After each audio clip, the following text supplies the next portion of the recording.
देखो, सर्वोच्च न्यायालय भारतीय संविधान के अनुच्छेद 124 के तहत भारत में सर्वोच्च न्यायालय का गठन किया गया और संसद को अधिकार है कि वे न्यायाधीशों की संख्या को निश्चित करे। न्यायाधीशों की योग्यताएं क्या है? जैसे सर्वोच्च न्यायालय का न्यायाधीश नियुक्त होने के लिए निम्नलिखित योग्यताएं आवश्यक हैं। भारत का नागरिक हो, किसी उच्च न्यायालय में अथवा 2 या 2 से अधिक न्यायालय में लगातार कम से कम 5 वर्षों तक न्यायाधीश के पद पर रह चुका हो, किसी उच्च न्यायालय में कम से कम 10 वर्ष तक अधिवक्ता रहा हो और राष्ट्रपति की दृष्टि में विधि का विद्वान हो। न्यायाधीशों की नियुक्ति। सर्वोच्च न्यायालय के न्यायाधीशों को राष्ट्रपति द्वारा नियुक्त किया जाता है। सर्वोच्च न्यायालय के मुख्य न्यायाधीश इस प्रसंग में राष्ट्रपति को परामर्श देने के पूर्व अनिवार्य रूप से 4 वरिष्ठतम न्यायाधीशों के समूह में परामर्श प्राप्त करते हैं तथा प्राप्त परामर्श के आधार पर राष्ट्रपति को परामर्श देते हैं। न्यायाधीशों के वेतन तथा भत्ते से वर्तमान में सर्वोच्च न्यायालय के मुख्य न्यायाधीश को 2,80,000 प्रतिमाह। वर्तमान में सर्वोच्च न्यायालय के मुख्य न्यायाधीश को 2,80,000 रुपये प्रतिमाह तथा अन्य न्यायाधीश को 2,50,000 रुपये प्रतिमाह वेतन प्राप्त होता है। उनके वेतन और भत्ते भारत की संचित निधि पर भारित है। कार्यकाल व महाभियोग। सर्वोच्च न्यायालय के न्यायाधीश की कार्य अवधि उनकी आयु के 65 वर्ष तक ही होती है, किंतु उससे पूर्व वे राष्ट्रपति को संबोधित कर अपना इस्तीफा दे सकते हैं। सर्वोच्च न्यायालय के न्यायाधीशों को केवल प्रमाणित कदाचार तथा शारीरिक और मानसिक असमर्थता के आधार पर संसद के प्रत्येक सदन के द्वारा विशेष बहुमत प्रक्रिया द्वारा पारित महाभियोग प्रस्ताव के माध्यम से हटाया जा सकता है। अनुच्छेद 124(4)। अब तक मात्र 2 बार महाभियोग प्रक्रिया की आवश्यकता हुई है। प्रथम बार 1991 में और 1993 में उच्चतम न्यायालय के न्यायाधीश आर रामास्वामी के विरुद्ध। 2011 में कलकत्ता उच्च न्यायालय में मुख्य न्यायाधीश सौमित्र सेन के विरुद्ध महाभियोग लाया गया और वे अपदस्थ कर दिए गए।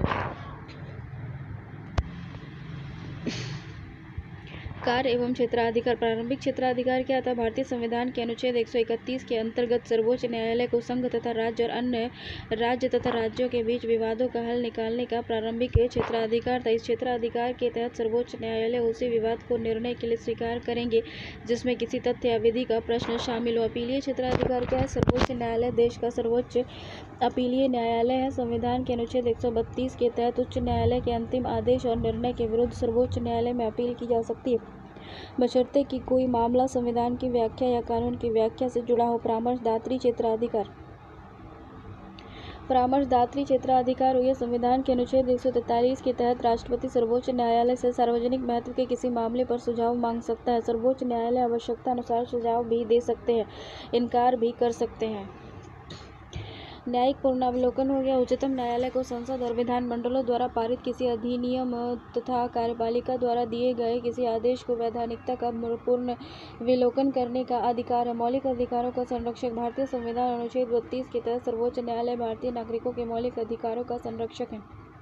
इसके लिए उसे विभिन्न प्रकार के रिट्स जारी करने का अधिकार है। सर्वोच्च न्यायालय को बंदी, प्रत्यक्षीकरण, परमादेश, प्रतिषेध, उत्प्रेषण तथा अपेक्षा अधिकार, परीक्ष रिट जारी करने का अधिकार है। अंतरण का अधिकार। उच्चतम न्यायालय उच्च न्यायालय में लंबित मामलों को अपने यहाँ अंतरित कर सकता है तथा किसी उच्च न्यायालय में लंबित मामले को दूसरे उच्च न्यायालय में अंतरित कर सकता है। सर्वोच्च न्यायालय के न्यायाधीशों के संबंध में स्मरणीय तथ्य क्या है?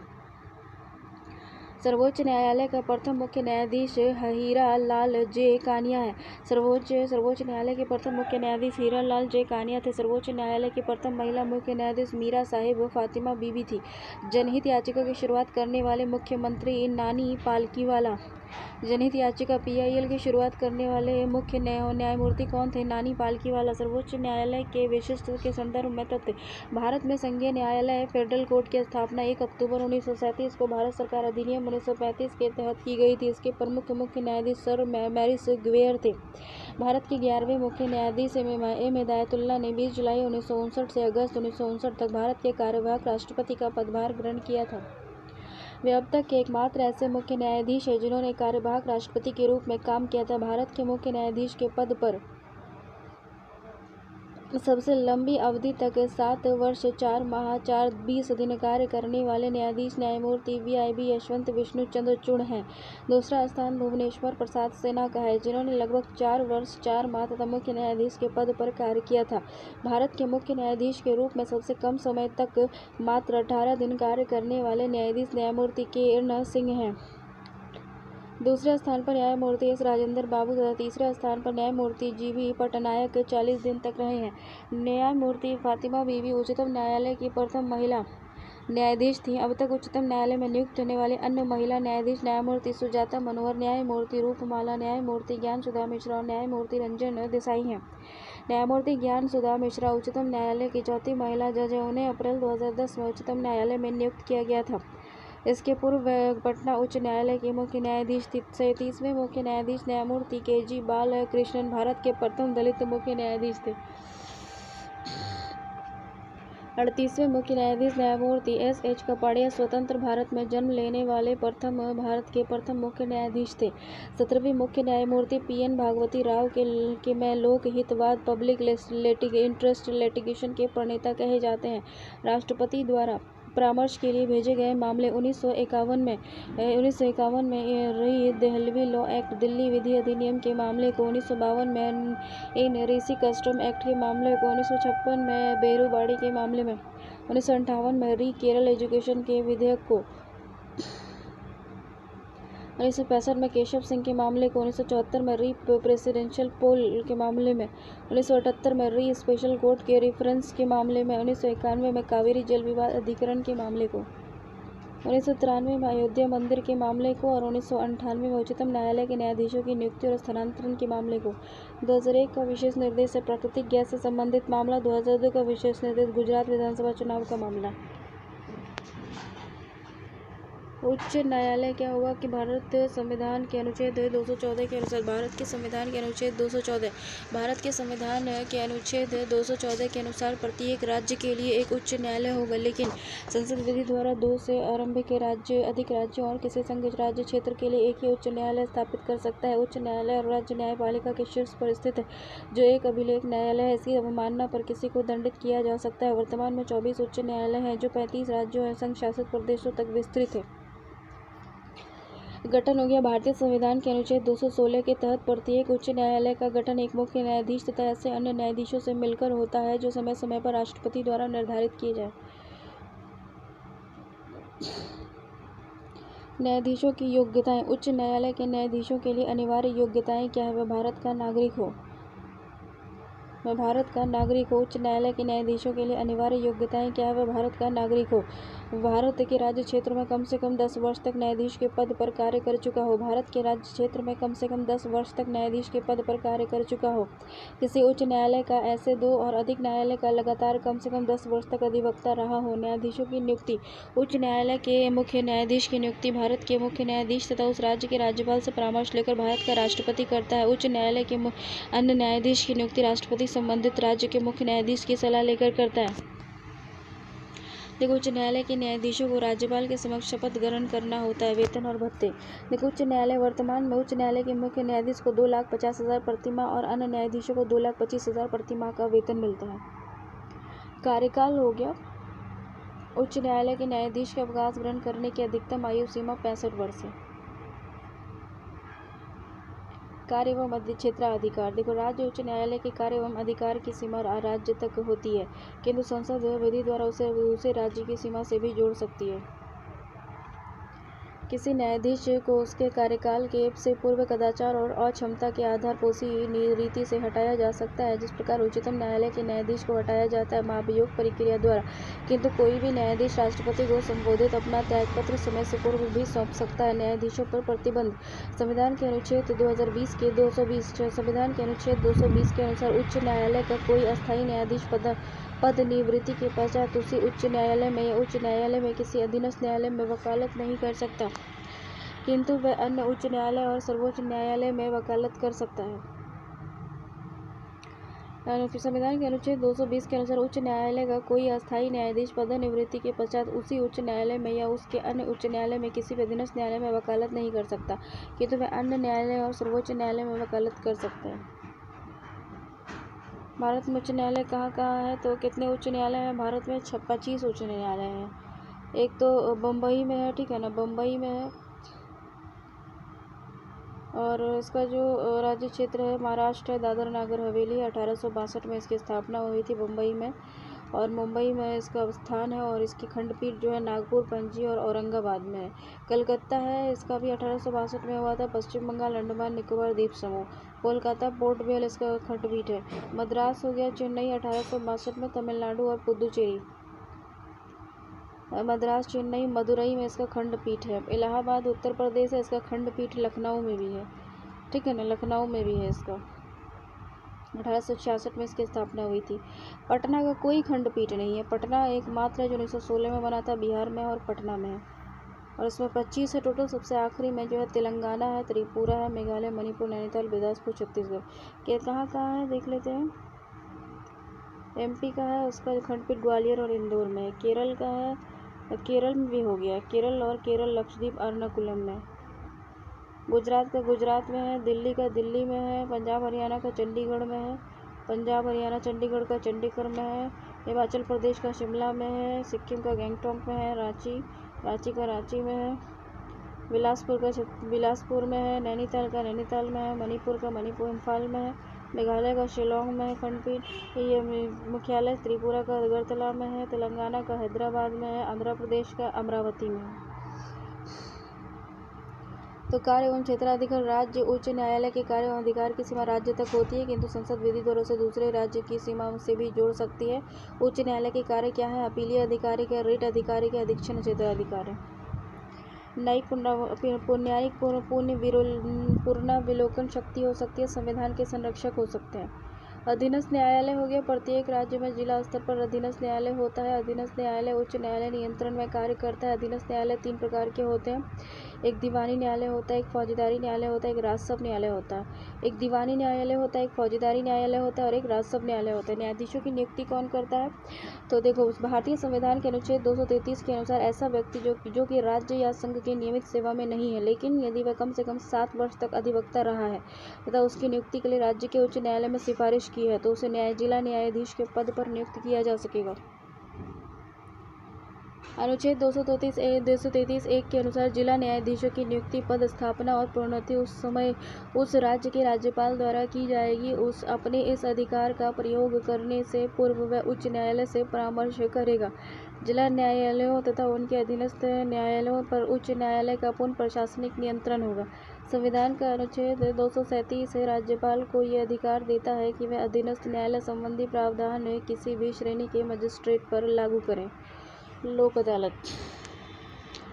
लोक अदालत कानूनी विवादों के मैत्रीपूर्ण समझौते। लोक अदालत कानूनी विवादों के मैत्रीपूर्ण समझौते के लिए एक वैज्ञानिक मंच है। ये लोक उपयोगी सेवाओं के विवादों के संबंध में मुकदमेबाजी एवं सफल एवं निर्धारण के लिए है। ऐसे फौजदारी विवादों को छोड़कर जिनमें समझौता नहीं किया जा सकता, दीवानी, फौजदारी, राजस्व अदालतों में लंबित सभी कानूनी विवाद मैत्रीपूर्ण समझौते के लिए लोक अदालत ले जा सकते हैं। भारत में पहली लोक अदालत महाराष्ट्र में स्थापित की गई थी। संविधान संशोधन एवं अन्य महत्वपूर्ण तथ्य क्या है? देखो, संशोधन की प्रक्रिया। संविधान के भाग 20 में अनुच्छेद 368 संविधान संशोधन से संबंधित है। भारत में संविधान संशोधन की शक्ति संसद को दी गई है। राज्य विधानमंडलों को संविधान संशोधन का अधिकार नहीं है। संसद प्रस्तावना और मूल अधिकार सहित संविधान के किसी भी भाग में संशोधन कर सकती है, किंतु संविधान के आधारभूत ढांचे में बदलाव नहीं कर सकती है। अनुच्छेद 368 के तहत संविधान संशोधन की शक्ति और प्रक्रिया दी गई है। संविधान संशोधन के लिए सर्वप्रथम संविधान संशोधन विधेयक संसद में प्रस्तुत किया जाता है। ये विधेयक संसद के किसी भी सदन में प्रस्तुत किया जा सकता है। संविधान संशोधन विधेयक को संसद में प्रस्तुत करने हेतु राष्ट्रपति की पूर्व सहमति आवश्यक नहीं है। विधेयक को संसद के प्रत्येक सदन द्वारा यथास्थिति साधारण और विशेष बहुमत के द्वारा पारित कर दिए जाने पर राष्ट्रपति की सहमति हेतु भेजा जाता है। यदि संशोधन अनुच्छेद 368 में वर्णित उपबंधों में किया जाना हो तो विधेयक राष्ट्रपति को सहमति के लिए भेजने के पूर्व कम से कम आधे राज्यों के विधानमंडलों द्वारा साधारण बहुमत से उनका अनुसमर्थन प्राप्त करना आवश्यक होता है। राष्ट्रपति संविधान संशोधन विधेयक पर अपनी सहमति देने के लिए बाध्य होते हैं, अर्थात संविधान संशोधन विधेयक को न तो वे रोक सकते हैं और न ही अपनी सहमति देने से इनकार कर सकते हैं। राष्ट्रपति की अनुमति प्राप्त हो जाने पर संविधान संशोधन अधिनियम बन जाता है और इस अधिनियम के उपबंधों के अनुसार संविधान में संशोधन हो जाता है और इस अधिनियम के उपबंधों के अनुसार संविधान में संशोधन हो जाता है। संविधान संशोधन विधेयक पर संसद के दोनों सदनों में मतभेद की स्थिति में उनका संयुक्त अधिवेशन अनुच्छेद 108 नहीं बुलाया जाता है, अर्थात दोनों विधेयक दोनों सदनों द्वारा अपेक्षित बहुमत से अलग अलग पारित किया जाता है। अतः यदि लोकसभा द्वारा पारित किसी संविधान संशोधन विधेयक को राज्यसभा अस्वीकार कर देती है तो वह विधेयक अंतिम रूप से समाप्त हो जाता है। संविधान संशोधन के लिए निम्नलिखित 3 प्रकार की प्रक्रिया का प्रावधान किया गया है। एक है साधारण बहुमत के द्वारा संशोधन, विशेष बहुमत द्वारा संशोधन, विशेष बहुमत और राज्यों के अनुसमर्थन द्वारा संशोधन। साधारण बहुमत द्वारा संशोधन। संविधान के कुछ उपबंधों में संसद साधारण बहुमत से विधेयक पारित कर संबंधित अनुच्छेद में निर्दिष्ट प्रक्रिया के अनुसार संशोधन कर सकती है। साधारण बहुमत सिंपल मेजॉरिटी से तात्पर्य सदन में उपस्थित और मतदान करने वाले आधे से अधिक सदस्यों के बहुमत से है। यह संविधान संशोधन की सबसे सरल प्रक्रिया है, किंतु इसके द्वारा किए गए संशोधनों को अनुच्छेद 368 के अंतर्गत संविधान संशोधन नहीं माना जाता है, यद्यपि इसके द्वारा संविधान के कुछ उपबंधों में परिवर्तन किया जाता है। ये संविधान संशोधन साधारण विधि के समान होता है। कौन से उपबंध साधारण बहुमत से संशोधित किए जा सकेंगे, यह संबंधित अनुच्छेद या अनुसूची से ही बताया गया है। साधारण बहुमत से संशोधित किए जाने वाले कुछ उपबंध क्या है?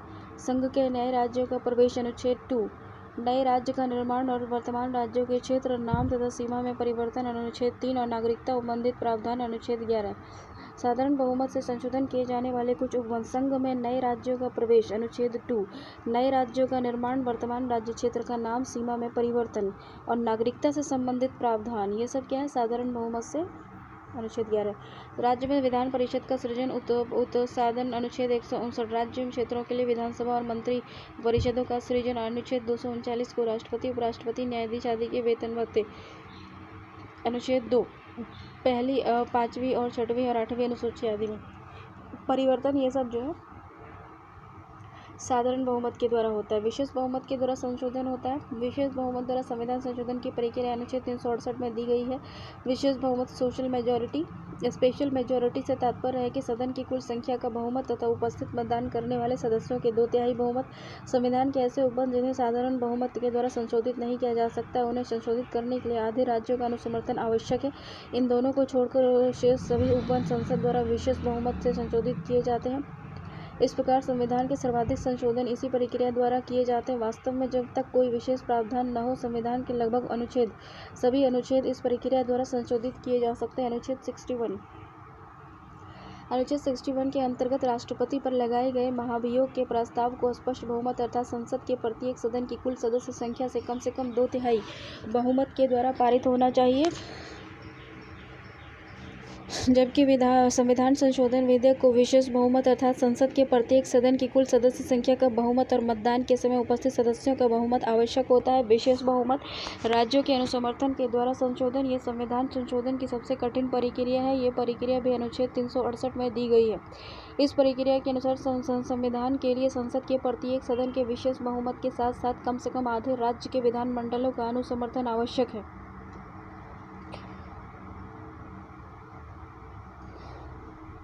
यहाँ राज्यों के विधानमंडलों से आशय उस राज्य की विधानसभा एवं विधान परिषद दोनों के अनुसमर्थन से है। इसके द्वारा संविधान के उन उपबंधों का संशोधन किया जाता है जो संघात्मक ढांचे से संबंधित है। अनुच्छेद 368(2) के तहत जिन उपबंधों का उल्लेख किया गया है उनमें इस प्रक्रिया द्वारा संशोधन किया जाना अपेक्षित है। ऐसे उपबंध निम्नलिखित हैं: अनुच्छेद 54 राष्ट्रपति का निर्वाचन, अनुच्छेद 55 राष्ट्रपति के निर्वाचन की रीति, अनुच्छेद 73 संघ की कार्यपालिका शक्ति का विस्तार, अनुच्छेद 162 राज्यों की कार्यपालिका शक्ति का विस्तार, अनुच्छेद 241 संघ राज्य क्षेत्र के लिए उच्च न्यायालय, भाग 5 अध्याय 4 संघ की न्यायपालिका, भाग 6 अध्याय 5 राज्य के उच्च न्यायालय, भाग 11 अध्याय 1 संघ और राज्य के बीच विधायी संबंध।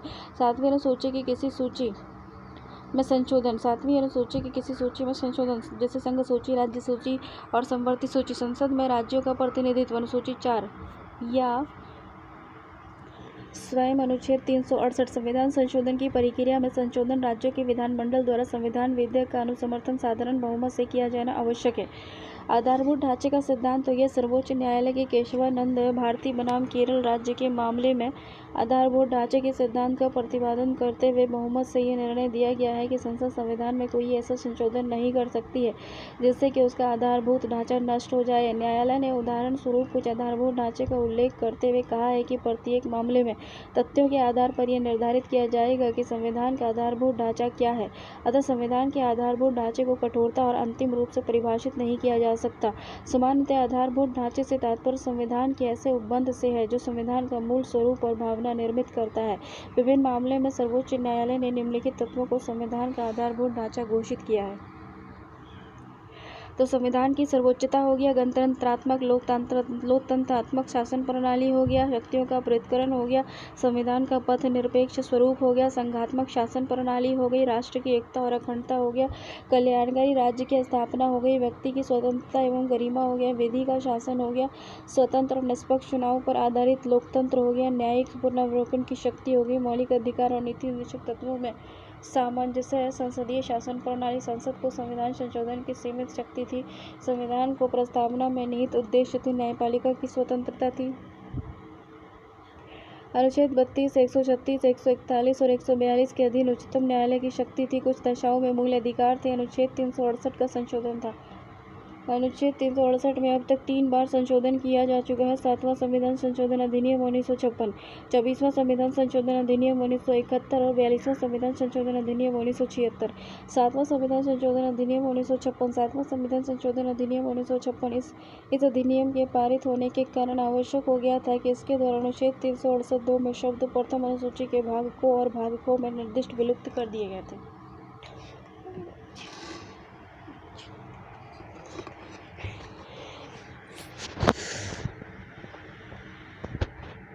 24वें संविधान संशोधन अधिनियम 1971 हो गया। इस अधिनियम के दौरान अनुच्छेद 368 में उपखंड 1 और 3 को जोड़ा गया है। उपखंड 2 को संशोधित किया गया और इस संशोधन के पूर्व वर्तमान उपखंड 2 की मूल अनुच्छेद 368 और उपखंड 1 के अंतर्गत ये प्रावधान किया गया है कि संसद को अपनी संवैधानिक शक्ति का प्रयोग करते हुए संविधान की किसी भी उपलब्ध का परिवर्तन निरसन के रूप में संशोधन की गई शक्ति होगी। गोलकनाथ के मामले में दिए गए निर्णय के कारण ये प्रावधान किया गया कि खंड 3 के तहत उपबंधित किया गया अनुच्छेद 13 की कोई बात इस अनुच्छेद के तहत किए गए संविधान संशोधन पर लागू नहीं होगी। इस प्रकार का उपबंध अनुच्छेद 13(4) को जोड़कर भी किया गया उपखंड है। खंड 2 के तहत यह जोड़ा गया कि संसद द्वारा पारित विधेयक राष्ट्रपति के समक्ष प्रस्तुत किया जाएगा जो उस पर अनुमति देगा। इस प्रकार अब राष्ट्रपति को संविधान संशोधन विधेयक पर अनुमति देने के लिए बाध्य कर दिया गया। 42वां संविधान संशोधन अधिनियम 1976 इस अधिनियम के द्वारा अनुच्छेद 368 में खंड 4 और 5 जोड़ा गया। ये उपखंड केशवानंद भारती मामले में उच्चतम न्यायालय द्वारा संसद की संविधान संशोधन की शक्ति पर आरोपित संविधान के आधारभूत ढांचे की सीमा को समाप्त करने के लिए जोड़ा गया था जो संसद की संविधान संशोधन की असीमित शक्ति तथा उन संशोधनों को किसी न्यायालय में किसी भी आधार पर प्रश्नगत न किए जाने पर प्रावधान करता था, किंतु उच्चतम न्यायालय ने इसे मिनर्वा मिल्स बनाम भारत संघ 1980 के मामले में असंवैधानिक घोषित कर दिया गया। संविधान के प्रमुख संशोधन देखो। संविधान का जो पहला संशोधन था 1950 में हुआ था, ठीक है ना। इस संशोधन के द्वारा अनुच्छेद 15, 19, 31, 85, 87, 174, 176, 372, 376 में संशोधन किया गया और 9वीं अनुसूची को शामिल किया गया। राज्य द्वारा पारित भूमि सुधार कानून को 9वीं अनुसूची में रखकर न्यायालय के अधिकार क्षेत्र से बाहर किया गया। दूसरा संशोधन हो गया 1952 लोकसभा में प्रतिनिधित्व की व्यवस्था में परिवर्तन। 7वां संशोधन हो गया 1956 राज्य का 4 वर्गों में विभाजन समाप्त कर उन्हें 14 राज्य और 6 केंद्र शासित क्षेत्रों में विभक्त कर दिया गया तथा लोकसभा की अधिकतम सदस्य संख्या 520 निर्धारित की गई। इसके अतिरिक्त ये भी निश्चित कर दिया गया कि किसी राज्य की विधान परिषद की सदस्य संख्या विधानसभा की सदस्य संख्या की 1/3 से अधिक नहीं होगी। 8वां संशोधन हो गया 1960 अनुसूचित जाति अनुसूचित जनजाति एवं अंगल भारतीय समुदाय के लिए आरक्षण 10 वर्ष के लिए बढ़ाया गया। 9वां संशोधन हो गया 1960 प्रथम अनुसूची में आवश्यक परिवर्तन करके बेरुबाड़ी खुलाना क्षेत्र पाकिस्तान को दे दिया गया। 10वां संशोधन हो गया 1961। दादरा और नागर हवेली को भारतीय संघ में शामिल कर उन्हें संघीय क्षेत्र की स्थिति प्रदान की गई। 12वां संशोधन हो गया 1962 में 12वां संशोधन हो गया 1962 में गोवा दमन द्वीप को भारतीय संघ एकीकरण किया गया। 13वां संशोधन हो गया 1962 में संविधान के अनुच्छेद 371 को जोड़ा गया, जिसमें नागालैंड के प्रशासन के लिए कुछ विशेष प्रावधान दिए गए। 1 दिसंबर 1963 को नागालैंड को एक राज्य का दर्जा प्रदान किया गया। 14वां संशोधन 1962 पांडिचेरी को संघ राज्य क्षेत्र के रूप में प्रथम अनुसूची में जोड़ा गया और इन संघ राज्य क्षेत्र हिमाचल प्रदेश, गोवा, दमन दीव, पांडिचेरी, त्रिपुरा, मणिपुर की विधानसभाओं की व्यवस्था की गई। 15वां संशोधन 1963 में हुआ था। उच्च न्यायालय के न्यायाधीशों की सेवानिवृत्ति की आयु 60 वर्ष से बढ़ाकर 62 वर्ष कर दी गई। 18वां संशोधन 1966 पंजाब और हिमाचल प्रदेश संघ राज्य क्षेत्र के पुनर्गठन के लिए संसद को शक्ति प्रदान कर दी गई। 21वां संशोधन 1967 में हुआ था। मूल संविधान 8वीं अनुसूची से सिंधवी भाषा को भी भारतीय भाषाओं के अंतर्गत शामिल कर लिया गया। 22वां संशोधन 1959, इसके द्वारा असम से अलग करके एक नया राज्य मेघालय बना दिया गया। उसके 24वां संशोधन 1971 संसद को मूल अधिकारों सहित संविधान के किसी भी उपबंध में संशोधन करने का अधिकार प्रदान किया गया। 27वां संशोधन 1971 उत्तर पूर्व क्षेत्र के 5 राज्यों असम, नागालैंड, मेघालय, मणिपुर, त्रिपुरा, 2 संघीय क्षेत्रों मिजोरम, अरुणाचल प्रदेश का गठन किया गया और इसमें समन्वय और सहयोग के लिए पूर्वोत्तर सीमा परिषद की स्थापना की गई। कुछ संघीय क्षेत्र के प्रशासन को अध्यादेश जारी करने का अधिकार दिया गया। 31वां संशोधन लोकसभा की अधिकतम सदस्य संख्या 545 निश्चित की गई थी। 36वां संशोधन 1975 में हुआ था। सिक्किम को भारतीय संघ में 22वें राज्य के रूप में प्रवेश मिला था। 42वां संविधान संशोधन 1976 था। इसमें संविधान की प्रस्तावना में पथ निरपेक्ष, समाजवादी, अखंडता शब्द जोड़े गए। इसके द्वारा मूल अधिकारों के साथ साथ मूल कर्तव्य की व्यवस्था करते हुए नागरिकों के 10 मूल कर्तव्य निश्चित किए गए। इसके अनुसार नीति निर्देशक तत्वों को प्रभावी करने के लिए मूल अधिकारों में संशोधन किया जा सकता है। लोकसभा और विधानसभा के कार्यकाल में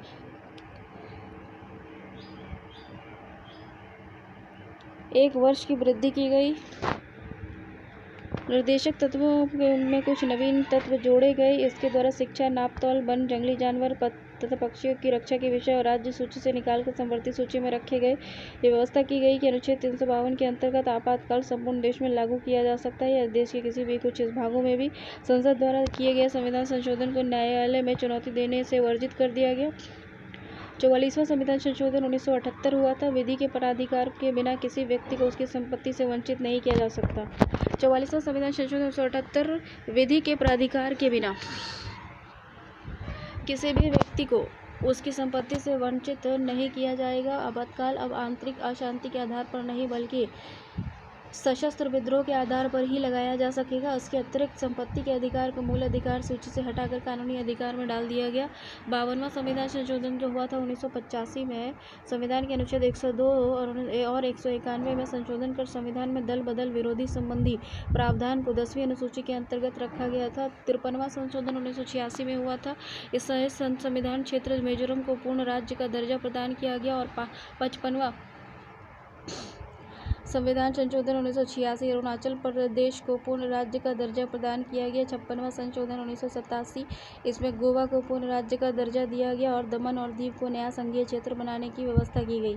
57वां संशोधन 1987 में मेघालय, मिजोरम, नागालैंड, अरुणाचल प्रदेश की विधानसभाओं में जनजातियों के लिए आरक्षण की व्यवस्था की गई। 61वां संविधान संशोधन 1989 मताधिकार के लिए न्यूनतम आवश्यक आयु 21 वर्ष से घटाकर 18 वर्ष कर दी गई। तो 61वां संविधान संशोधन जो हुआ था वो 1989 में हुआ था और उसके लिए मताधिकार के लिए न्यूनतम आयु वर्ष 21 से घटाकर 18 वर्ष कर दिया गया था। 59वां संशोधन 1991 दिल्ली का नाम राष्ट्रीय राजधानी क्षेत्र और दिल्ली किया गया तथा इसके लिए 70 सदस्यीय विधानसभा और 7 सदस्यीय मंत्रिमंडल के गठन का प्रावधान किया गया। 70वां संशोधन 1992 दिल्ली तथा पांडिचेरी संघ राज्य क्षेत्र की विधानसभाओं के सदस्यों को राष्ट्रपति के निर्वाचन मंडल में शामिल करने का प्रावधान था। 71वां संविधान संशोधन 1992 में हुआ था। 3 भाषाओं कोंकणी, मणिपुरी और नेपाली को संविधान की 8वीं अनुसूची में शामिल किया गया। 73वां संशोधन 1992 संविधान में एक नया भाग 9 तथा 11वीं अनुसूची जोड़ी गई और पंचायती राज व्यवस्था को संवैधानिक दर्जा प्रदान किया गया। 74वां संविधान संशोधन 1993 शहरी क्षेत्र के स्थानीय प्रशासन संस्थाओं को संवैधानिक दर्जा प्रदान किया गया। देखो 73वां संविधान संशोधन जो था 1992 में संविधान में एक नया भाग 9 और 11वीं अनुसूची जोड़ी गई। पंचायती राज व्यवस्था को संवैधानिक दर्जा प्रदान किया गया। 74वां संविधान संशोधन 1993 शहरी क्षेत्र के स्थानीय स्वयं संस्थाओं को संवैधानिक दर्जा प्रदान किया गया। 75वां संविधान संशोधन 1994 में किराएदारों और मकान मालिकों के विवादों को सुलझाने के लिए राज्य में ट्रिब्यूनल के गठन की व्यवस्था की गई। 76वां संविधान संशोधन 1994 तमिलनाडु सरकार द्वारा पारित पिछड़े वर्ग के लिए सरकारी नौकरी में 59% आरक्षण का उपबंध करने वाले अधिनियम को 9वीं अनुसूची में शामिल कर दिया गया। 77वां संशोधन 1995 नवंबर 1997 के बाद अनुसूचित जाति तथा जनजाति को पदोन्नति हेतु आरक्षण की सुविधा दी गई। 78वां संशोधन 1995 7 राज्यों द्वारा पारित 27 भूमि सुधार कानून को 9वीं अनुसूची में शामिल किया गया और इस प्रकार 9वीं अनुसूची में सम्मिलित कुल अधिनियमों की संख्या 284 हो गई। 79वां संविधान संशोधन अनुसूचित जाति अनुसूचित जनजाति तथा एंग्लो इंडियंस के लिए लोकसभा तथा विधानसभाओं में आरक्षण की अवधि 25 जनवरी 2010 तक के लिए बढ़ाई गई। 80वां संवैधानिक संशोधन 2000 राज्यों के वित्तीय संसाधनों में वृद्धि हुई और अब राज्यों को प्रत्यक्ष केंद्र करों से प्राप्त कुछ धनराशि का 26% हिस्सा मिलेगा। 81वां संवैधानिक संशोधन 2000 अनुसूचित जाति और अनुसूचित जनजाति के लिए आरक्षित बकाया रिक्तियों को आरक्षण की 50% सीमा से बाहर कर दिया गया। 82वां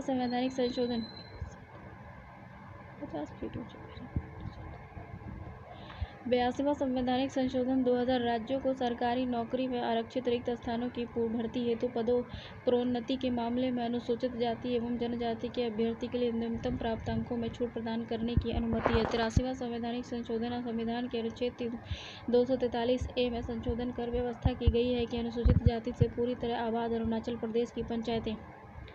83वां संविधान संशोधन 2000 संविधान के अनुच्छेद 243A में संशोधन कर व्यवस्था की गई कि अनुसूचित जाति SC से पूरी तरह आबाद अरुणाचल प्रदेश की पंचायतों में अनुसूचित जाति के लिए किसी प्रकार के आरक्षण करने की आवश्यकता नहीं है।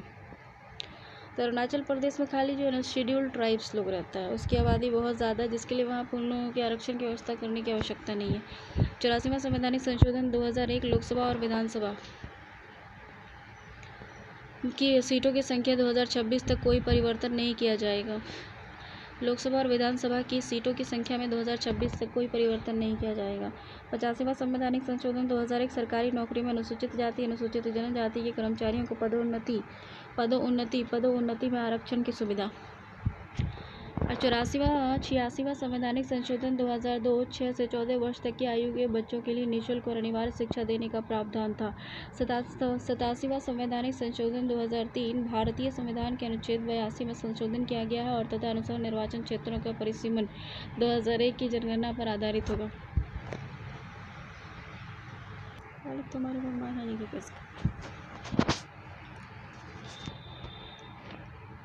88वां संवैधानिक संशोधन 2003 केंद्र सरकार के द्वारा सेवा कर की वसूली और उसका केंद्र और राज्य सरकारों में वितरण। 89वां संवैधानिक संशोधन अनुसूचित जाति के लिए राष्ट्रीय आयोग का गठन किया गया। 90वां संवैधानिक संशोधन असम विधानसभा में बोडो। 89वां संवैधानिक संशोधन 2003 में 90वां संवैधानिक संशोधन हुआ था 2003 में। इसमें असम विधानसभा में बोडोलैंड को सम्मिलित किया गया। असम विधानसभा में Bodoland territorial area district Bodo लोगों को सम्मिलित किया गया। 91वां संविधान संशोधन 2003 दल बदल और मंत्रियों की संख्या पर नियंत्रण रखा गया। 92वां संविधान संशोधन 2003 संविधान की 8वीं अनुसूची में बोडो, डोगरी, मैथिली और संथाली। 92वां संविधान संशोधन 2003 देखो ये अहम है। 92वां संवैधानिक संशोधन जो 2003 में हुआ था, इसके अंतर्गत संविधान की 8वीं अनुसूची में बोडो को, डोगरी को, मैथिली को और संथाली भाषा को सम्मिलित किया गया था। इस प्रकार 8वीं अनुसूची में अब तक 18 से बढ़कर 22 भाषाएं हो गई हैं। 93वां संवैधानिक संशोधन 2005 में हुआ था। निजी शिक्षण संस्थान में अल्पसंख्यक शिक्षण संस्थानों को छोड़कर अल्पसंख्यक संस्थानों को छोड़कर में अनुसूचित जाति, जनजाति और सामाजिक एवं शैक्षणिक दृष्टि से पिछड़े वर्गों को आरक्षण का लाभ मिलेगा। 94वां संवैधानिक संशोधन 2006 में बिहार मंत्रिमंडल में आदिवासी मामले के मंत्री की कानून में अनिवार्य नियुक्ति की समाप्ति और छत्तीसगढ़ एवं झारखंड राज्यों में आदिवासी मामले के मंत्री की मंत्रिमंडल में नियुक्ति अनिवार्य है। इस प्रकार 8वीं अनुसूची में अब 18 से बढ़कर 22 भाषाएं हो गई हैं। 95वां संविधान संशोधन 2009। इस संशोधन के द्वारा लोकसभा और राज्यों की विधानसभाओं में अनुसूचित जनजाति तथा एंग्लो इंडियंस के लिए आरक्षण को 10 वर्षों 2020 तक के लिए बढ़ा दिया गया है। 98वां संशोधन अधिनियम 2012। इस संशोधन के द्वारा संविधान में एक नया 371 जे अनुच्छेद जोड़ा है। इसके द्वारा कर्नाटक को हैदराबाद क्षेत्र के संबंध में विशेष दायित्व सौंपा गया है। 99वां संविधान संशोधन अधिनियम 2014। इस संशोधन के द्वारा राष्ट्रीय न्यायिक नियुक्ति आयोग का गठन किया गया, किंतु सर्वोच्च न्यायालय ने इसे रद्द कर दिया। 100वां संशोधन अधिनियम 2015। इस संशोधन के द्वारा भारत एवं बांग्लादेश के मध्य हुए 4 साल पुराने भूमि समझौते लैंड एंड बाउंड्री एक्ट को लागू किया गया। लैंड बाउंड्री एक्ट 1974 को लागू किया गया। 100वां संशोधन जो 2015 में हुआ था, इसके द्वारा भारत और बांग्लादेश के मध्य हुए 4 साल पुराने भूमि सीमा समझौता को लागू किया गया। 101वां संविधान संशोधन 2015 में हुआ। ये संशोधन देश में एकीकृत वस्तु एवं सेवाओं का GST के लिए हुआ था, हस्तांतरित करने और विविध करों के बोझ को कम करने से संबंधित था। 102वां संविधान संशोधन अधिनियम 2018 में हुआ था। इस संशोधन के द्वारा अन्य पिछड़ा वर्ग आयोग को संवैधानिक दर्जा प्रदान किया गया। तो 102वां संशोधन अधिनियम 2018 संशोधन के द्वारा अन्य पिछड़ा वर्ग आयोग को संवैधानिक दर्जा प्रदान किया गया। 103वां संशोधन अधिनियम 2019 संशोधन के द्वारा संविधान के अनुच्छेद 16 में एक नया उपबंध लगाया गया। ठीक, 103वां संवैधानिक संशोधन 2019 में हुआ था। इस संशोधन के द्वारा संविधान के अनुच्छेद 16 में एक नया उपबंध किया गया, जिसके माध्यम से सरकारी सेवाओं में नियुक्ति के लिए आर्थिक रूप से पिछड़े वर्गों के लिए 10% आरक्षण का प्रावधान किया गया। 104वां संशोधन अधिनियम 2019 संशोधन के द्वारा अनुसूचित जाति और जनजाति के लिए आरक्षण की समय अवधि बढ़ाकर 25 जनवरी 2003 तक कर दी गई थी।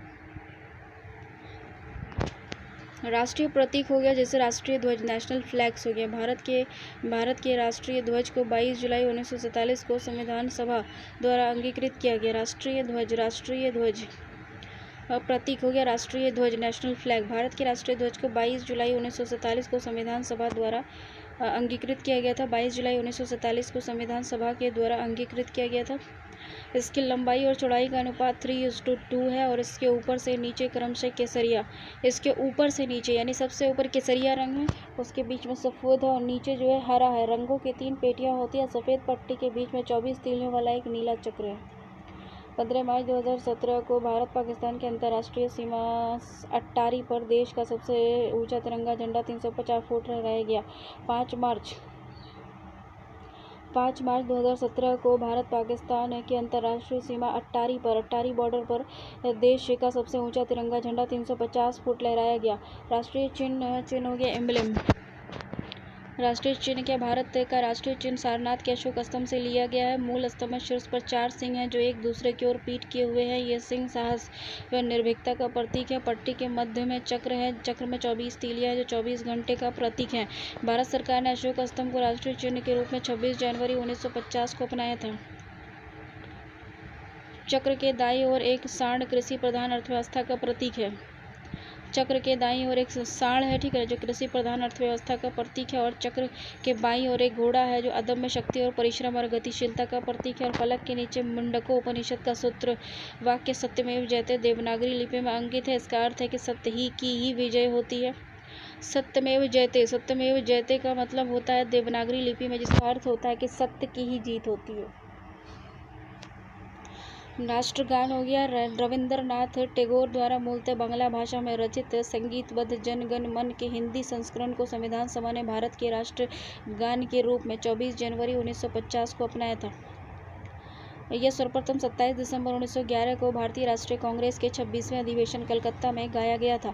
तो सबसे पहले राष्ट्रगान जो था वो 27 दिसंबर 1911 को भारतीय राष्ट्रीय कांग्रेस के 26वें अधिवेशन कलकत्ता में गाया गया था। राष्ट्रगान की गायन की अवधि लगभग 52 सेकेंड है। नेशनल फ्लैग राष्ट्रीय गीत नेशनल सॉन्ग।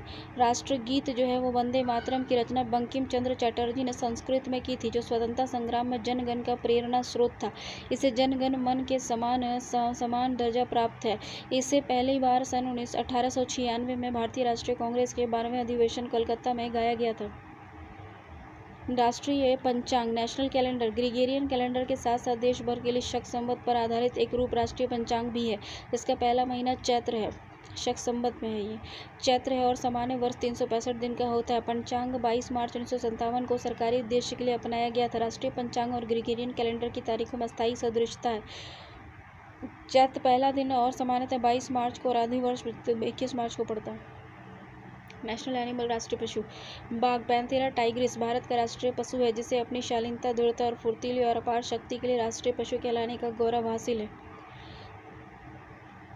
देश में बाघों की घटती हुई संख्या की प्रवृत्ति को रोकने के लिए अप्रैल 1973 में बाघ परियोजना टाइगर प्रोजेक्ट शुरू किया गया था।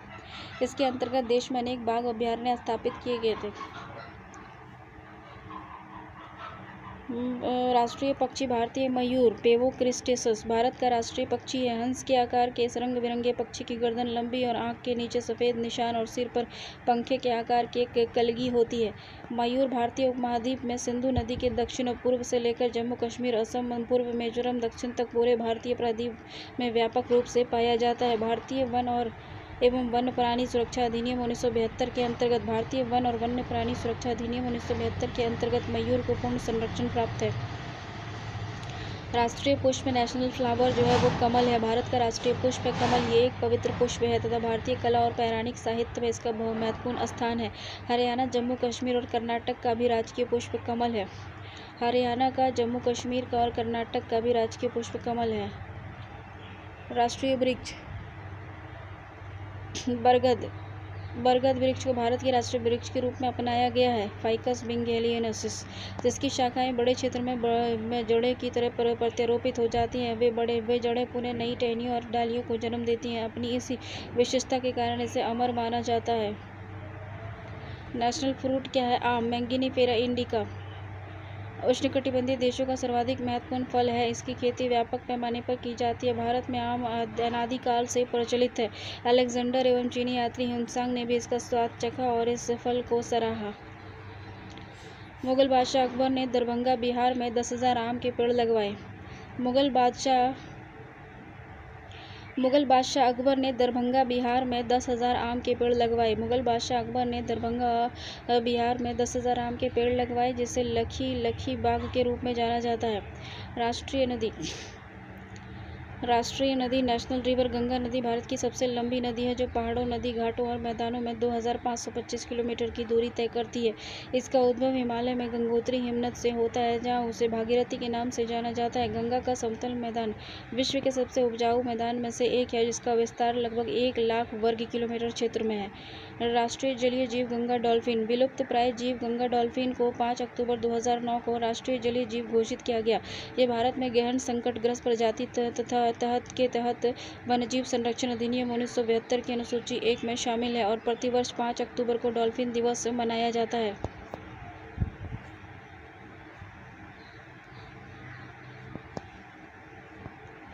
राष्ट्रीय विरासत पशु नेशनल हेरिटेज एनिमल। तो भारत सरकार ने एशियाई हाथी को राष्ट्रीय विरासत पशु के रूप में अक्टूबर 2010 में घोषित किया था। राष्ट्रीय वन्यजीव बोर्ड की अस्थायी समिति ने इस संदर्भ में 13 अक्टूबर 2010 की बैठक में स्वीकृति प्रदान की। हाथी जो है वो केरल, कर्नाटक, झारखंड, उड़ीसा राज्य का भी राजकीय चिन्ह है। राष्ट्रीय खेल हॉकी है। हॉकी के जादूगर ध्यानचंद के जन्म दिवस 29 अगस्त को राष्ट्रीय खेल दिवस के रूप में मनाया जाता है।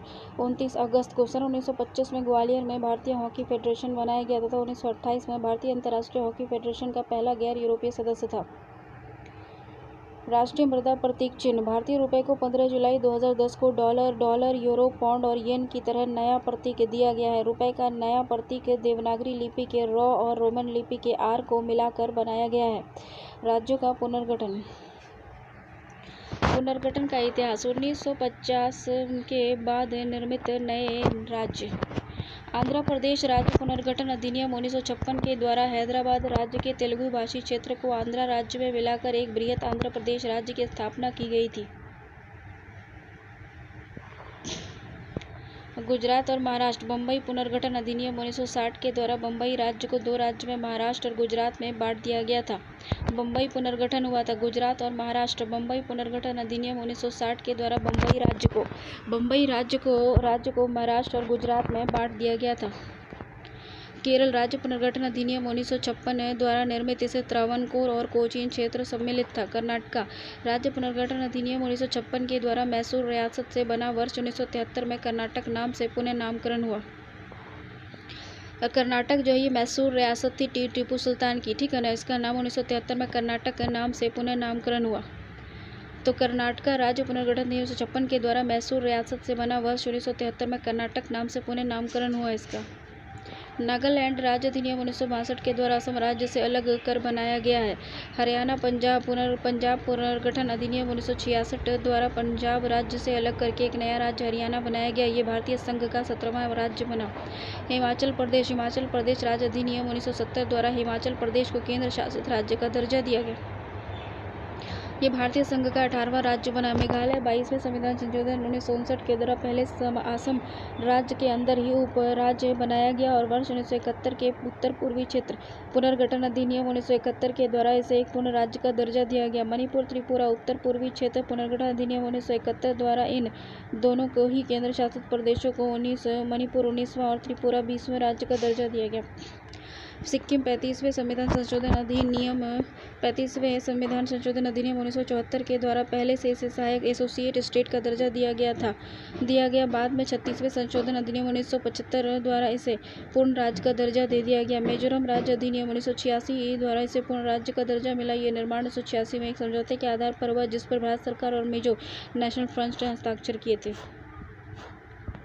अरुणाचल प्रदेश राज्य अधिनियम 1986 द्वारा इसे पूर्ण राज्य का दर्जा दिया गया। गोवा दमन दीव पुनर्गठन अधिनियम 1987 के द्वारा गोवा दमन दीव केंद्र शासित प्रदेशों से गोवा को अलग करके पूर्ण राज्य का दर्जा दिया गया, परंतु दमन और दीव केंद्र शासित प्रदेश ही रहे। छत्तीसगढ़ 1 नवंबर 2000 को संविधान संशोधन अधिनियम 2000 द्वारा मध्य प्रदेश को विभाजित करके अलग छत्तीसगढ़ राज्य बनाया गया और ये भारत का 26वां राज्य था। 1 नवंबर 2000 को संविधान संशोधन अधिनियम 2000 द्वारा मध्य प्रदेश को विभाजित करके छत्तीसगढ़ बनाया गया और ये भारत का 26वां राज्य था। उत्तरांचल हो गया। 9 नवंबर 2000 को संविधान संशोधन अधिनियम 2000 के द्वारा उत्तर प्रदेश को विभाजित करके उत्तरांचल राज्य बनाया गया जो देश का 27वां राज्य था। वर्तमान में उसका नाम उत्तराखंड है। उत्तरांचल। तेलंगाना 2 जून 2014 को आंध्र प्रदेश तेलंगाना 2 जून 2014 को आंध्र प्रदेश को विभाजित कर तेलंगाना भारत के 29वें राज्य के रूप में अस्तित्व में आया। और उसके बाद जम्मू एंड कश्मीर 31 अक्टूबर 2019 को जम्मू और कश्मीर का राज्य का दर्जा समाप्त कर उसे जम्मू और कश्मीर तथा लद्दाख को केंद्र शासित प्रदेश में विभाजित कर दिया गया। जम्मू कश्मीर 31 अक्टूबर 2019 को जम्मू और कश्मीर का राज्य का दर्जा समाप्त कर उसे जम्मू और कश्मीर लद्दाख 2 केंद्र शासित प्रदेशों में विभाजित कर दिया गया। दादर और नागर हवेली और दमन दीव संघ राज्य क्षेत्र के अंतर्गत। देखो दादर और नागर हवेली दीव और दमन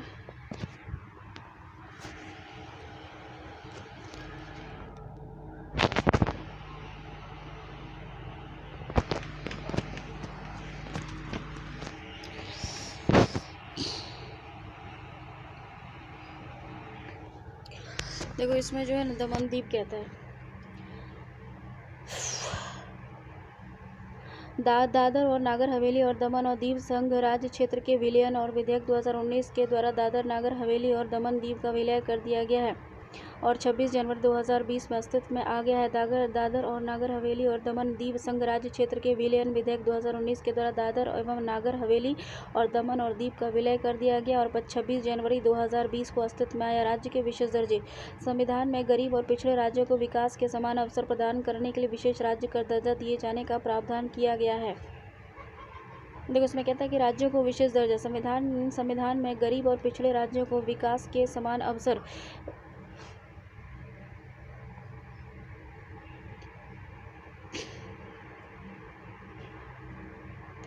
देखो इसमें कहता क्या है दर्जा। देखो राज्यों के विशेष दर्जे। संविधान में गरीब और पिछड़े राज्यों को विकास के समान अवसर। देखो किसी राज्य को विशेष राज्य का दर्जा देने के कुछ प्रावधान हैं जैसे कि सामरिक दृष्टि से राज्य का महत्व, ठीक है ना। राज्यों को विशेष दर्जा। संविधान में गरीब और पिछड़े राज्यों को विकास के समान अवसर प्रदान करने के लिए विशेष राज्य का दर्जा दिए जाने का प्रावधान किया गया है।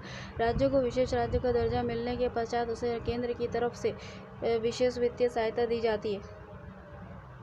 राज्य के लिए विशेष राज्य का दर्जा देने का प्रस्ताव गॉडगिल फॉर्मूले के आधार पर प्रारंभ किया गया था। किसी राज्य को विशेष राज्य का दर्जा देने के कुछ प्रावधान हैं, जैसे कि सामरिक दृष्टि से राज्य का महत्व होना चाहिए, राज्य के पर्वतीय और दुर्गम रास्तों के रूप स्थिति होनी चाहिए, कम आबादी होनी चाहिए, आर्थिक और बुनियादी सुविधाओं की दृष्टि से राज्य का पिछड़ापन होना चाहिए। असम को विशेष राज्य का दर्जा दिया गया है। विशेष राज्य का दर्जा किसको? असम को है 1959 में, नागालैंड को है 1959 में, जम्मू कश्मीर को है 1963 में, हिमाचल प्रदेश को 1971 में है। उसके बाद मणिपुर को 1972 में, मेघालय को 1972 में, त्रिपुरा को 1972 में, सिक्किम को 1975-76 में, मिजोरम को 1986-87 में, अरुणाचल प्रदेश को 1986-87 में, उत्तराखंड को 2001 में विशेष राज्य का दर्जा दिया गया था। देखो केंद्र शासित प्रदेशों का गठन देखो, तो केंद्र शासित प्रदेशों का गठन देखो। ब्रिटिश शासनकाल में वर्ष 1874 में कुछ अनुसूचित जिले बनाए गए थे। बाद में उन्हें मुख्य आयुक्तीय क्षेत्र के नाम से जाना जाने लगा। स्वतंत्रता के बाद उन्हें भाग गो और घो के राज्यों की श्रेणी में रखा गया था। वर्ष 1956 में 7वें संविधान संशोधन अधिनियम और राज्य पुनर्गठन अधिनियम के तहत उन्हें केंद्र शासित प्रदेशों के रूप में गठित किया गया। बाद में कुछ केंद्र शासित प्रदेशों को पूर्ण राज्य का दर्जा मिल गया और हिमाचल प्रदेश, मणिपुर, त्रिपुरा, मिजोरम और अरुणाचल प्रदेश और गोवा शुरुआत में केंद्र शासित प्रदेश थे, लेकिन अब ये सभी पूर्ण राज्य हैं। दूसरी ओर पुर्तगालियों से लिए गए क्षेत्र गोवा, दमन दीव, दादर और नागर हवेली तथा फ्रांसीसियों से लिया गया क्षेत्र केंद्र शासित प्रदेश बनाए गए। वर्तमान में निम्नलिखित 8 केंद्र शासित प्रदेश हैं। दिल्ली, लक्षद्वीप, दादर नगर हवेली, दमन और दीव, पुदुचेरी, चंडीगढ़, अंडमान निकोबार द्वीप समूह, जम्मू कश्मीर, लद्दाख। वर्ष 1973 तक लक्षद्वीप को लक्काद्वीप और मिनिकॉय और अमिनी द्वीप के नाम से जाना जाता है। 1992 से दिल्ली को राष्ट्रीय राजधानी क्षेत्र दिल्ली के रूप में जाना जाने लगा। वर्ष 2006 तक पुदुचेरी को पांडिचेरी के नाम से जाना जाता था। 31 अक्टूबर 2019 से जम्मू कश्मीर का विभाजन कर जम्मू कश्मीर और लद्दाख 2 केंद्र शासित प्रदेश बनाए गए। दादर और नागर हवेली और दमन दीव केंद्र शासित प्रदेशों का विलय करके एक बना दिया गया है। केंद्र शासित प्रदेशों के गठन के कारण राजनीतिक और प्रशासनिक कारण दिल्ली एवं चंडीगढ़ सांस्कृतिक भिन्नताएं, पुदुचेरी, दादर और नागर हवेली सामरिक महत्व, अंडमान निकोबार द्वीप समूह और लक्षद्वीप पिछड़े और अनुसूचित लोगों के लिए विशेष व्यवहार और देखभाल। मिजोरम, मणिपुर, त्रिपुरा, अरुणाचल प्रदेश ये बाद में पूर्ण राज्य बन गए। राज्य पुनर्गठन से संबंधित आयोग और समिति धर आयोग, धर कमीशन। स्वतंत्रता प्राप्ति के साथ ही भाषाई आधार पर राज्यों के पुनर्गठन की मांग के मद्देनजर संविधान सभा के अध्यक्ष डॉ. राजेंद्र प्रसाद ने 27 नवंबर 1947 को न्यायमूर्ति एस के धर की अध्यक्षता में भाषाई प्रांत आयोग का गठन किया। भाषाई आधार पर राज्यों के पुनर्गठन के प्रश्न पर एस के धर आयोग ने अपनी सिफारिश में कहा कि राज्यों का पुनर्गठन भाषाई आधार पर न होकर प्रशासनिक सुविधा के आधार पर होना चाहिए।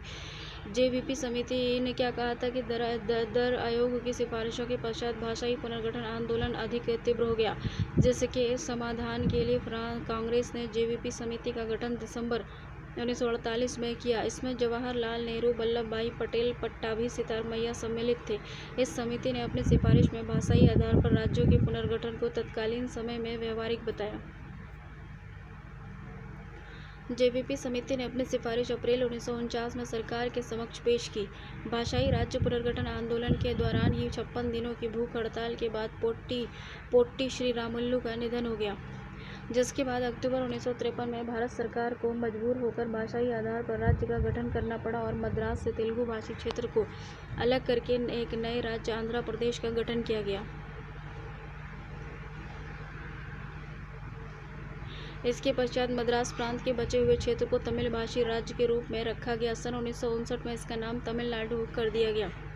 फजल अली आयोग कमीशन। अक्टूबर 1953 में नए राज्य आंध्र प्रदेश के भाषाई आधार पर गठन के पश्चात भाषाई राज्य पुनर्गठन की मांग अधिक तेज हो गई, जिसके पश्चात भारत सरकार ने दिसंबर 1953 में फजल अली की अध्यक्षता में एक 3 सदस्यीय राज्य पुनर्गठन आयोग बनाया। आयोग के अन्य 2 सदस्यों में के.एम. पानीकर और H.N. कुंजरू सम्मिलित थे। फजल अली आयोग ने वर्ष 1955 में सरकार को अपनी सिफारिशें सौंपी, जिसमें प्रमुख सिफारिशें निम्नलिखित थी। किसी भी राज्य के पुनर्गठन में भारत की एकता और सुरक्षा को प्रमुखता दी जानी चाहिए। राज्य के पुनर्गठन में भाषा को मुख्य आधार बनाया जाना चाहिए। इस प्रकार भाषाई और सांस्कृतिक एकरूपता को ध्यान में रखा जाना चाहिए। लेकिन आयोग ने एक राज्य एक भाषा के फॉर्मूले को अस्वीकार कर दिया। प्रशासनिक, वित्तीय, आर्थिक परिस्थितियों को नज़रअंदाज नहीं किया जा सकता। फजल अली आयोग की अनुशंसा के आधार पर भारत में 16 नए राज्यों के निर्माण की सिफारिश की गई तथा 3 नए संघ शामिल क्षेत्रों के निर्माण की अनुशंसा की गई। सरकार के द्वारा सन 1956 में आयोग की अनुशंसाओं में कुछ परिवर्तन करते हुए इन सिफारिशों को स्वीकार किया गया। परिणाम स्वरूप 1 नवंबर 1956 को 14 नए राज्य और 6 नए संघ शासित क्षेत्रों का निर्माण किया गया। हमको फर्क नहीं पड़ता है।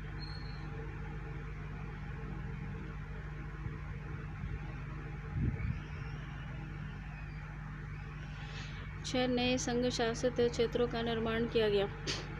नए राज्य हो गया असम, बिहार, बम्बई, जम्मू कश्मीर, पंजाब, उत्तर प्रदेश, मध्य प्रदेश, केरल, मद्रास, मैसूर, उड़ीसा, पश्चिम बंगाल, राजस्थान, आंध्र प्रदेश। केंद्र शासित प्रदेश हो गए दिल्ली, हिमाचल प्रदेश, मणिपुर, त्रिपुरा, अंडमान निकोबार द्वीप समूह, लक्षद्वीप, मिनिकॉय और अमनी द्वीप समूह। आंध्र प्रदेश राज्य पुनर्गठन अधिनियम 2014 सामान्य तेलंगाना विधेयक के नाम से विदित इस विधेयक के माध्यम से आंध्र प्रदेश को 2 भागों आंध्र प्रदेश और तेलंगाना में विभाजित किया गया है और नया राज्य 2 जून 2014 में अस्तित्व में आ गया है। आंध्र प्रदेश राज्य अधिनियम 1953 ने भारत में भाषा के आधार पर पहले राज्य का निर्माण किया। आंध्र प्रदेश, जिसमें मद्रास राज्य तमिलनाडु के तेलुगु भाषी क्षेत्र में सम्मिलित किए गए थे। कर्नूल आंध्र प्रदेश राज्य की राजधानी थी, जबकि गुंटूर में राज्य के उच्च न्यायालय को स्थापित किया गया था। राज्य पुनर्गठन अधिनियम 1956 के द्वारा हैदराबाद राज्य के तेलुगु भाषी क्षेत्र को आंध्र प्रदेश राज्य में मिलाकर एक बृहत आंध्र प्रदेश की स्थापना की गई थी और इसका जो है राज्य की राजधानी हैदराबाद हस्तांतरित की गई। पुणे आंध्र प्रदेश पुनर्गठन अधिनियम 2014 में आंध्र प्रदेश को अलग राज्य में बांट दिया गया और आंध्र प्रदेश शेष तथा तेलंगाना हैदराबाद को दोनों राज्यों की संयुक्त राजधानी बना दी गई और 10 वर्षों के लिए इस अवधि में आंध्र प्रदेश अपनी अलग राजधानी बना लेगा और इस प्रकार आंध्र प्रदेश उच्च न्यायालय का नाम बदलकर हैदराबाद उच्च न्यायालय कर दिया गया है। इस प्रकार आंध्र प्रदेश उच्च न्यायालय का नाम बदल के हैदराबाद उच्च न्यायालय कर दिया गया है। उच्चतम उच्च न्यायालय तब तक दोनों राज्य के लिए साझा रहेगा जब तक कि आंध्र प्रदेश राज्य के लिए अलग उच्च न्यायालय स्थापित न हो जाए। विभिन्न राज्यों की राजधानी के नाम में परिवर्तन, जैसे केरल की राजधानी त्रिवेंद्रम थी। केरल की राजधानी त्रिवेंद्रम थी, वर्तमान में तिरुवनंतपुरम हो गई। तमिलनाडु की राजधानी मद्रास थी, वर्तमान में चेन्नई हो गई। महाराष्ट्र की राजधानी बम्बई थी, वर्तमान में मुंबई हो गई। बंगाल की राजधानी कलकत्ता थी, वर्तमान में कोलकाता हो गई। कर्नाटक की राजधानी बंगलोर थी, वर्तमान में बेंगलुरु हो गई।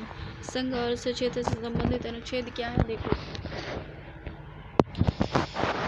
नए संघ क्षेत्र का नाम, नए राज्य का नामांकन अथवा स्थापना, सिक्किम संघ के साथ संबंध निरस्त हो गए। नए राज्य की स्थापना, मौजूदा राज्यों के क्षेत्रफल सीमा अथवा नामों में परिवर्तन, अनुच्छेद 2 और 3 के अंतर्गत बनाए गए कानून, जिसके द्वारा पहली तथा चौथी अनुसूची और पूरक आनुषंगिक एवं अनुवर्ती मामलों में संशोधन किया जा सके। क्षेत्रीय परिषदें क्या है? क्षेत्रीय परिषदें संवैधानिक निकाय, लीगल बॉडी है, न कि संवैधानिक। इसका गठन संसद द्वारा अधिनियम बनाकर किया गया है, जो कि राज्य पुनर्गठन अधिनियम 1956 का ही विस्तार था। इस कानून ने देश को 5 क्षेत्रों में विभाजित किया और उत्तर, मध्य, पूर्वी, पश्चिमी और दक्षिणी तथा प्रत्येक क्षेत्र के लिए एक क्षेत्रीय परिषद का गठन किया गया।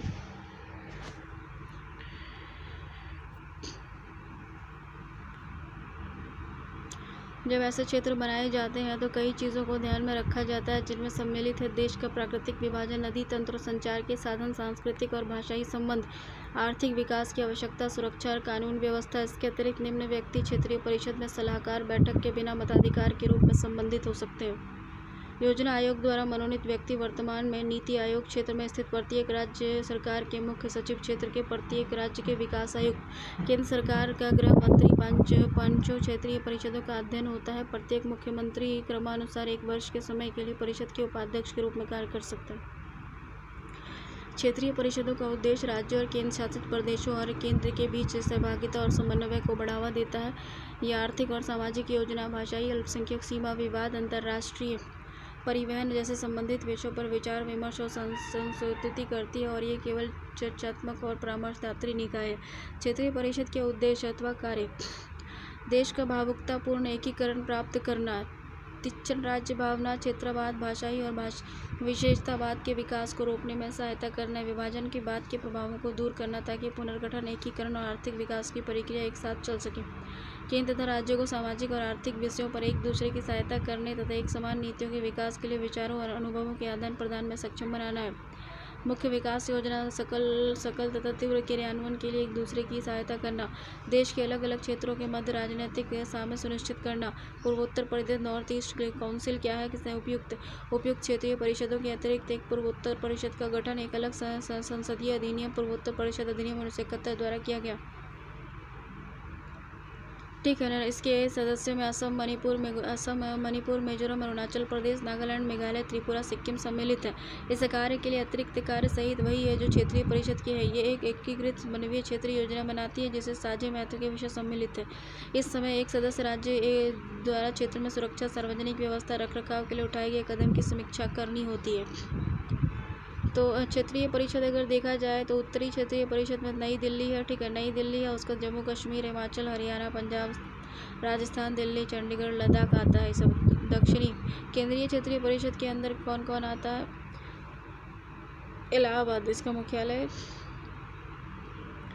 उत्तर प्रदेश, झारखंड, मध्य प्रदेश और छत्तीसगढ़। पूर्वी क्षेत्रीय परिषद कोलकाता, बिहार, झारखंड, पश्चिम बंगाल और ओडिशा, ये सब का क्षेत्रीय कार्यालय जो है ना पूर्वी क्षेत्रीय परिषद कोलकाता के अंदर आता है। पश्चिमी क्षेत्रीय परिषद हो गया मुंबई, गुजरात, महाराष्ट्र, गोवा, दादर नागर हवेली, दमन दीव। दक्षिण क्षेत्रीय परिषद चेन्नई हो गया, आंध्र प्रदेश, कर्नाटक, तमिलनाडु, केरल, पुदुचेरी और तेलंगाना।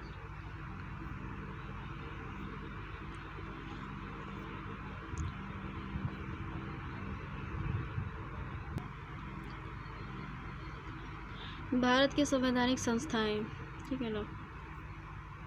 तो भारतीय संविधान में कानून के संचालन के लिए अनेक स्वतंत्र संस्थाओं का प्रावधान किया गया है जो देश की शासन व्यवस्था में अपनी महत्वपूर्ण योगदान देता है। भारत का महान्यायवादी व राष्ट्रपति उच्चतम न्यायालय के न्यायाधीश नियुक्त होने के लिए आहित किसी व्यक्ति को भारत का महान्यायवादी नियुक्त करता है। ये भारत सरकार का प्रथम विधि अधिकारी होता है। ये राष्ट्रपति के प्रसाद प्रयत्न पद पर धारण करता है और इसे वेतन भत्ते प्राप्त होते हैं और ये राष्ट्रपति द्वारा निर्धारित होता है। ठीक है ना।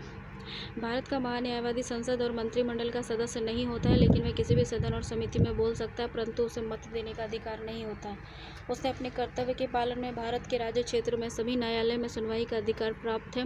भारत में अभी तक इस प्रथा का अनुसरण होता रहा है कि जिस मंत्रिमंडल ने महान्यायवादी की नियुक्ति की थी उसी के पद त्याग करने और प्रतिस्थापित किए जाने पर महान्यायवादी अपना पद त्याग देता है।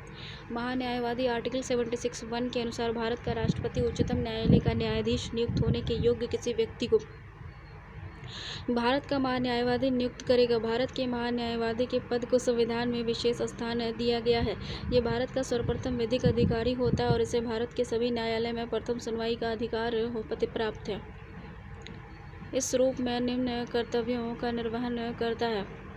भारत सरकार को विधि संबंधी ऐसे विषयों और कार्यों के बारे में सलाह एवं सहायता देगा जिसके लिए राष्ट्रपति उसको समय समय पर निर्देशित करे। वह इन कर्तव्यों का पालन करेगा जिनको संविधान समय समय पर उनको सौंपे। महान्यायवादी अपने कर्तव्यों के पालन में भारत के राज्य क्षेत्र में सभी न्यायालयों में सुनवाई का अधिकारी होगा। ब्रिटेन में महान्यायवादी मंत्रिमंडल का सदस्य होता है, जबकि भारत में ये मंत्रिमंडल का सदस्य नहीं होता। लोकपाल और लोकायुक्त और विधेयक। लोकपाल और लोकायुक्त विधेयक 2011 27 दिसंबर 2011 को लोकसभा द्वारा केंद्र स्तर पर लोकपाल और राज्य के स्तर पर लोकायुक्त संस्थान की स्थापना संबंधी विधेयक लोकपाल और लोकायुक्त विधेयक पारित किया गया। इसे संवैधानिक दर्जा प्रदान करने संबंधी 116वां संविधान संशोधन विधेयक लोकसभा में अपेक्षित न होने के कारण खारिज हो गया था। राज्यसभा में लोकपाल और लोकायुक्त विधेयक पर लंबी बहस हुई पर इस पर मतदान नहीं हो सका। राज्यसभा की कार्यवाही स्थगित हो जाने के कारण ये विधेयक पुनः अनिश्चितकाल के लिए टल गया। लोक सेवा आयोग आर्टिकल 315 315 के अनुसार संघ और राज्य के लिए लोक सेवा आयोग होगा। इस अनुच्छेद के उपबंधों के अधीन रहते हुए संघ के लिए एक लोक सेवा आयोग और प्रत्येक राज्य के लिए एक लोक सेवा आयोग होगा। 2 या 2 से अधिक राज्य एक यह करार कर सकेंगे कि राज्यों के उस समय समूह के लिए एक ही लोक सेवा आयोग होगा यदि उस आशय का संकल्पना राज्य के प्रत्येक विधानमंडल के सदन द्वारा, यहाँ 2 सदन हो वहाँ प्रत्येक सदन द्वारा पारित कर दिया जाता है। तो इन राज्यों की आवश्यकताओं की पूर्ति करने के लिए विधि द्वारा संयुक्त राज्य लोक सेवा आयोग की नियुक्ति का उपबंध करेगा। संघ और राज्य के अधीन सेवाएं कौन कौन सी हैं देखो। एक अखिल भारतीय सेवा है आर्टिकल 312। एक अखिल भारतीय सेवा है आर्टिकल 312। ये राष्ट्रीय स्तर की सेवा है और इस सेवा के सदस्य की नियुक्ति राष्ट्रपति द्वारा की जाती है, जबकि सेवा की अन्य शर्तें संबंधित राज्य द्वारा निर्धारित की जाती हैं। वर्तमान 3 अखिल भारतीय सेवाएं हैं, जिसमें 2 स्वतंत्रता के समय से ही विद्यमान है और भारतीय प्रशासनिक सेवा IAS और भारतीय पुलिस सेवा IPS और वन सेवा IFS को 1996 में शामिल किया गया। केंद्रीय सेवा ये राष्ट्रीय स्तर की सेवा है जो केवल भारत संघ के लिए है। इस सेवा में नियुक्ति तथा सेवा की शर्तों के संबंध में संसद कानून बनाती है और इस सेवा के कर्मचारी राष्ट्रपति के पश्चात प्रयत्न पद पर रहते हैं। इस सेवा की नियुक्ति में राज्यपाल द्वारा की जाती है और तथा सेवा के सदस्य राज्यपाल के पश्चात प्रयत्न अपने पद पर बने रहते हैं। नियंत्रक एवं महालेखा परीक्षक क्या है?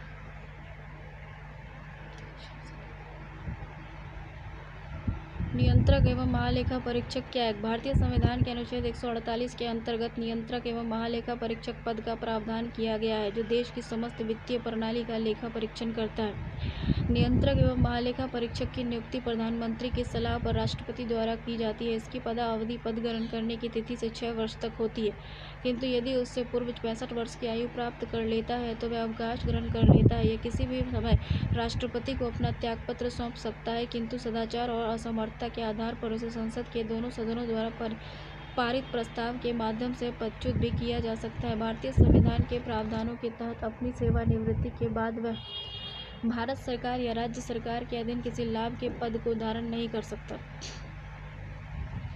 वर्ष 1976 से पूर्व नियंत्रक महालेखा परीक्षक का कार्य केंद्र और राज्यों के लेखांकन के साथ साथ लेखा परीक्षण भी करता था। 1976 में केंद्रीय वित्तीय लेखांकन का कार्य उससे अलग कर दिया गया है। वर्तमान में नियंत्रक एवं महालेखा परीक्षक का कार्य केंद्रीय संस्थाओं के वित्तीय लेख का लेखा परीक्षण करना है, किंतु राज्य स्तर पर वह राज्यों की सभी संस्थाओं के वित्तीय मामले का लेखांकन भी करता है और लेखा परीक्षण भी।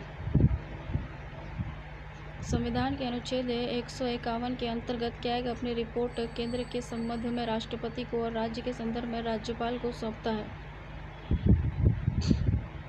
भारतीय संविधान के अनुच्छेद 315 के अंतर्गत संघ के लिए संघ लोक सेवा आयोग तथा राज्य के लिए एक राज्य लोक सेवा आयोग का प्रावधान किया गया है। संघ लोक सेवा आयोग में एक अध्यक्ष के अलावा 8 सदस्य होते हैं। संघ लोक सेवा आयोग के अध्यक्ष और सदस्य की नियुक्ति राष्ट्रपति द्वारा की जाती है। 6 वर्ष या 65 वर्ष की आयु से पूर्व जो पहले हो उसे ही इसका कार्यकाल माना जाता है।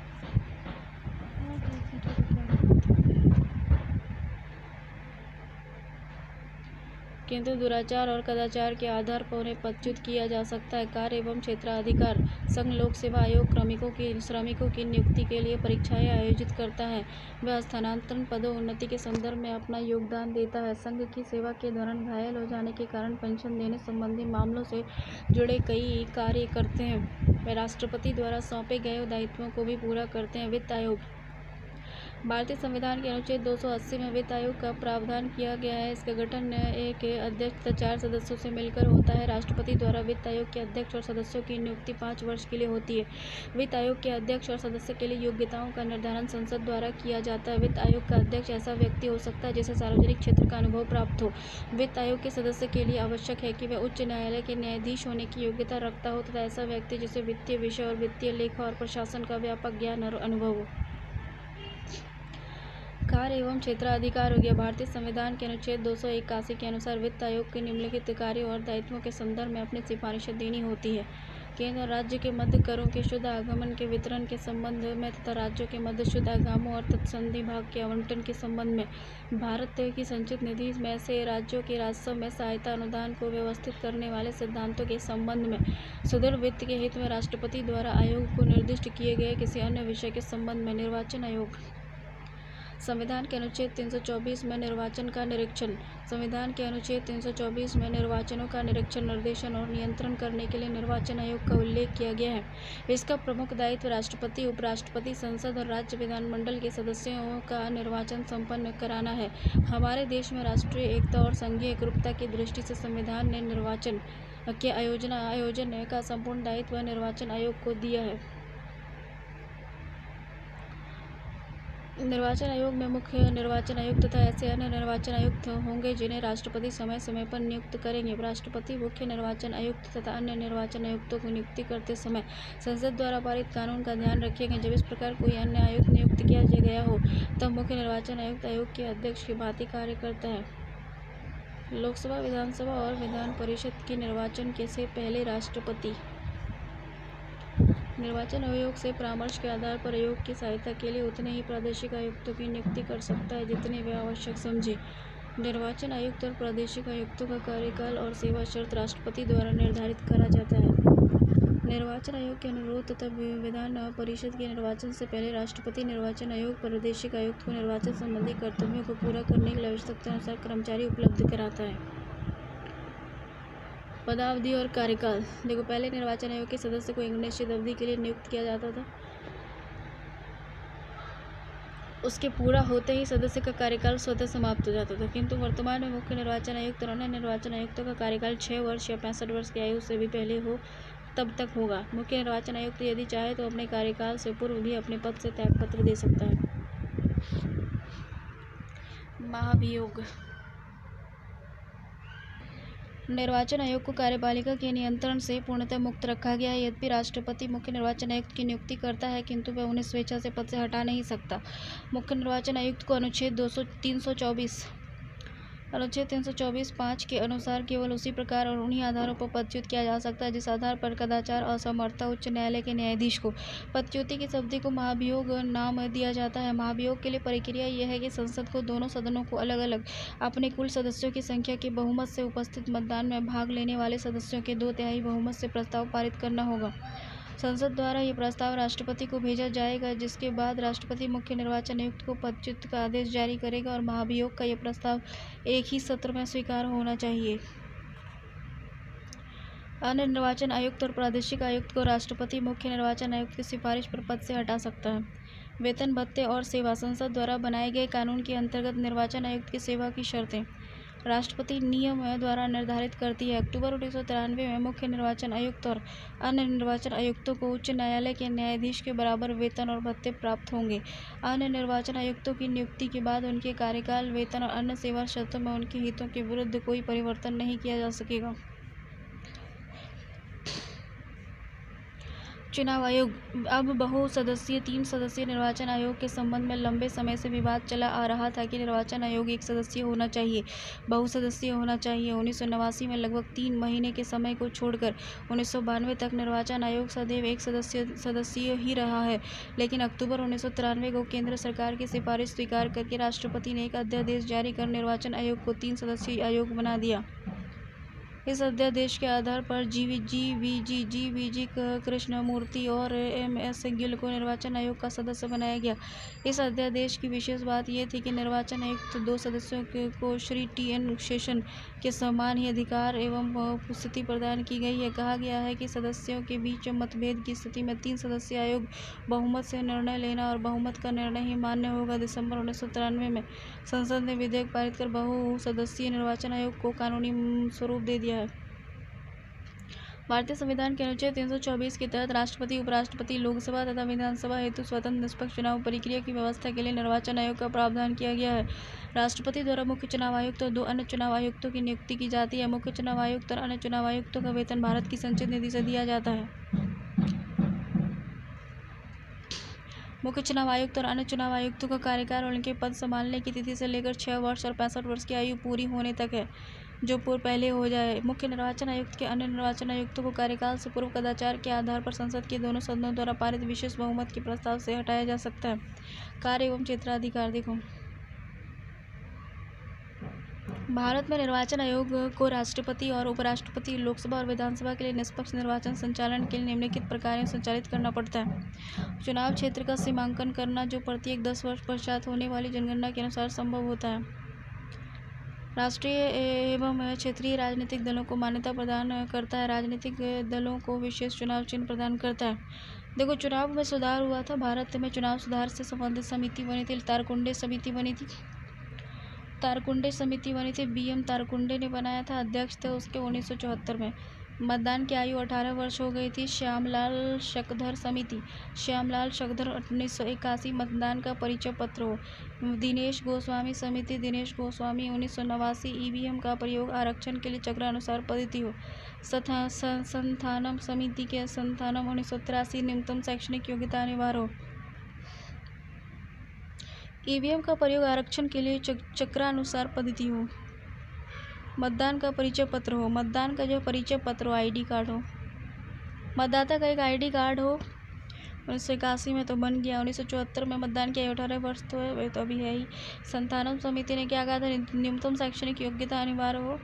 संथानम समिति। TN सेशन समिति ने क्या कहा था? 1992 में एक से अधिक क्षेत्रों में से चुनाव लड़ना मना हो। एक से अधिक क्षेत्रों से चुनाव लड़ना मना हो। इंद्रजीत समिति ने कहा था 1998 में चुनाव खर्च हेतु सार्वजनिक कोष बने।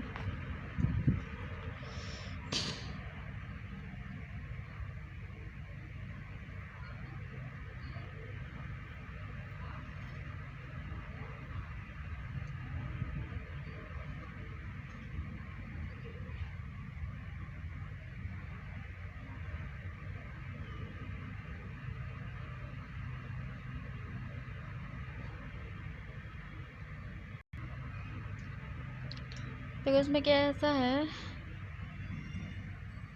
कि मतदाता सूची का निर्माण करता है, चुनाव की व्यवस्था करता है, उसे रद्द करने की घोषणा भी करता है, वह उपचुनाव कराता है, आवश्यकता पड़ने पर विजयी उम्मीदवार को विजेता घोषित करता है, राजनीतिक दलों के लिए आचार संहिता तैयार करता है, मतदाताओं को राजनीतिक प्रशिक्षण देता है, चुनाव याचिकाओं से संबंध में सरकार को परामर्श देता है। राष्ट्रीय दल का दर्जा प्राप्त करने के लिए आवश्यक शर्तें क्या है कि लोकसभा चुनाव अथवा राज्य विधानसभा चुनाव में किन्हीं 4 अथवा अधिक राज्यों में कुल डाले गए वैध मतों का 6% प्राप्त करना आवश्यक होगा। इसके अतिरिक्त इसे किसी एक राज्य अथवा राज्यों की विधानसभा की कम से कम 4 सीटें जीतनी होगी। लोकसभा में 2% सीटें हों और ये कम से कम 3 विभिन्न कार्यों में प्राप्त की गई हों। भारत में चुनाव के लिए जनप्रतिनिधित्व अधिनियम। लोकसभा में 2% सीटें हों और ये कम से कम 3 विभिन्न राज्यों में प्राप्त हुई हों। भारत में चुनाव के लिए जनप्रतिनिधित्व अधिनियम 1951 का प्रयोग किया जाता है। परिसीमन आयोग का अध्यक्ष मुख्य चुनाव आयुक्त होता है। EVM का प्रथम प्रयोग 1998 में विभिन्न निर्वाचन क्षेत्र राजस्थान, मध्य प्रदेश, दिल्ली में पहली बार हुआ था। EVM का पहला प्रयोग 1998 में हुआ था। राजस्थान, मध्य प्रदेश और दिल्ली में पहली बार हुआ था। गोवा वह प्रथम राज्य है जहां संपूर्ण क्षेत्र में पहली बार EVM को चुनाव संपन्न हुआ। गोवा वह प्रथम राज्य है जहां पहली बार EVM से चुनाव संपन्न हुए। उसका ये कर्तव्य होगा कि वह उस राज्य की सरकार को विधि संबंधी विषय पर सलाह दे और ऐसे अन्य कर्तव्यों का पालन करे जो समय समय पर राज्य सरकार उसे सौंपे और ऐसे कार्यों का निवेदन करे जो संविधान अथवा किसी विधि द्वारा अधीन नहीं किए गए हों। लोक आयुक्त हो गया। लोक आयोग संस्था की स्थापना का मुख्य उद्देश्य लोक सेवकों के कुप्रशासन एवं भ्रष्टाचार के विरुद्ध जनता की शिकायतें सुनने और उनका निवारण करने हेतु शासन को अपनी संस्तुति प्रस्तुत करना हो। अंतर्राज्यीय परिषद हो गया। संविधान के अनुच्छेद 263 के अंतर्गत राष्ट्रपति द्वारा लोक हित में अंतर्राज्यीय परिषद का गठन किया जा सकता है। इस परिषद के प्रमुख कार्य क्या है? राज्यों के मध्य उत्पन्न विवादों की जांच करना और उस संबंध में आवश्यक सुझाव देना, अंतर्राज्यीय विषय से संबंधित नीति और कार्यवाहियों में समन्वय हेतु संस्तुति करना, केंद्र एवं एक से अधिक राज्यों के सामान्य हितों से संबंधित मामलों की जांच करना और विचार विमर्श करना। वर्ष 1990 में राष्ट्रपति द्वारा अंतर्राज्यीय परिषद का गठन करना। अंतर्राज्यीय परिषद का गठन हो गया। प्रधानमंत्री अध्यक्ष हो गया। राज्य और केंद्र शासित प्रदेशों में मुख्यमंत्री हो गया। केंद्रीय कैबिनेट के 6 मंत्री हो गया। प्रशासनिक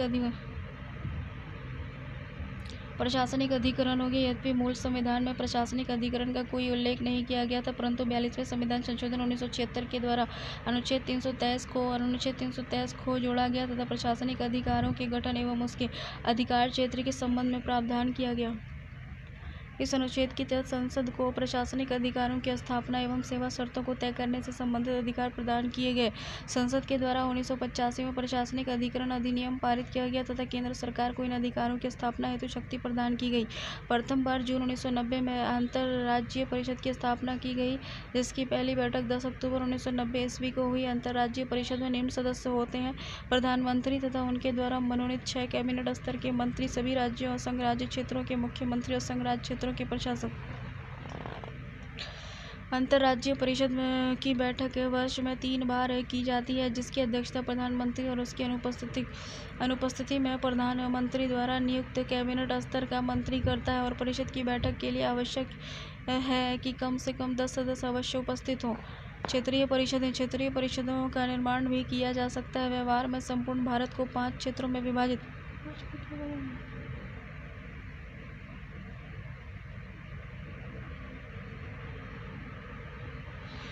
प्रत्येक क्षेत्र के लिए एक क्षेत्रीय परिषद है। क्षेत्रीय परिषद के कार्य उन विषयों से संबंधित होंगे जिनमें क्षेत्र के सभी और कुछ राज्य संघ के और एक अधिक राज्य रुचि रखते हैं।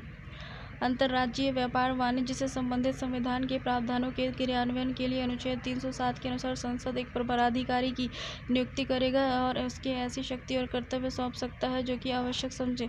संविधानेतर प्राधिकरण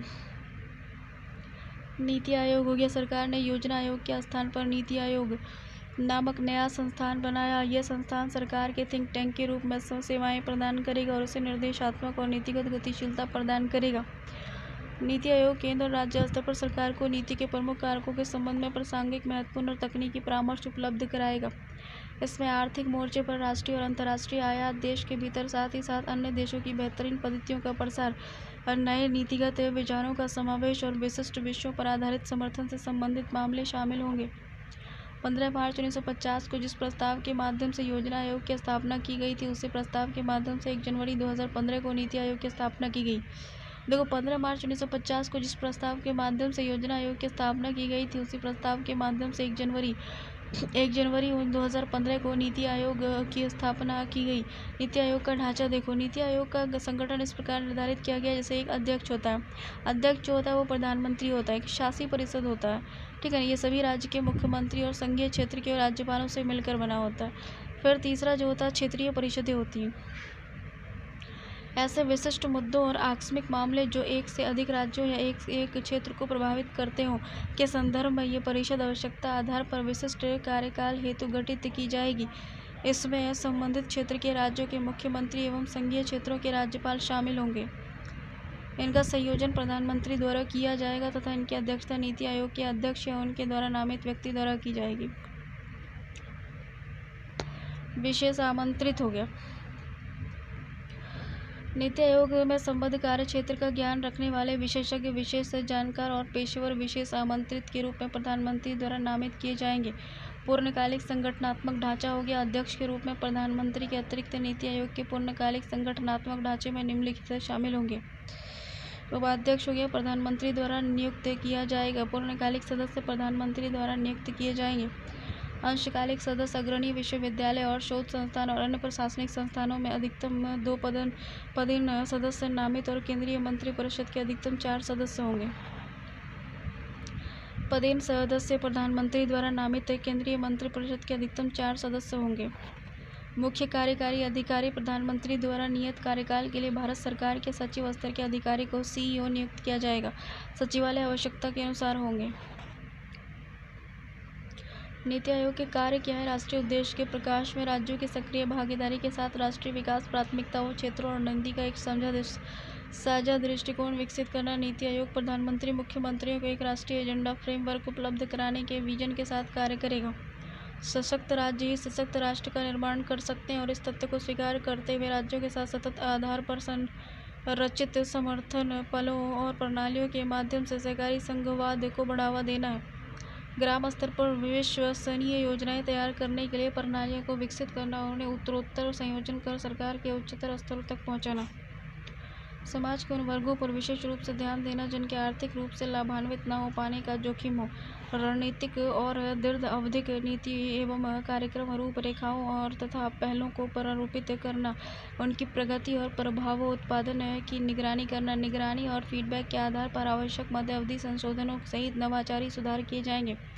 राष्ट्रीय एवं अंतर्राष्ट्रीय विशेषज्ञों, पेशेवरों और अन्य भागीदारों के सहयोगी समुदाय के माध्यम से एक ज्ञान नवप्रवर्तन और उद्यमिता समर्थन प्रणाली का सृजन करना होगा। गुड गवर्नेंस पर अनुसंधान और सतत एवं न्यायसंगत विकास की सर्वश्रेष्ठ कार्य प्रणाली के साथ साथ उनके हितधारकों में प्रसार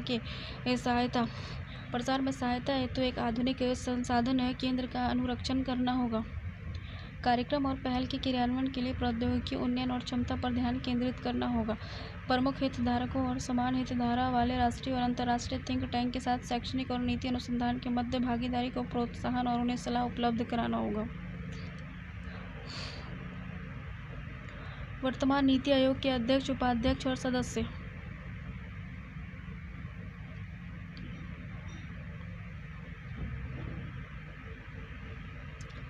देखो, अध्यक्ष हो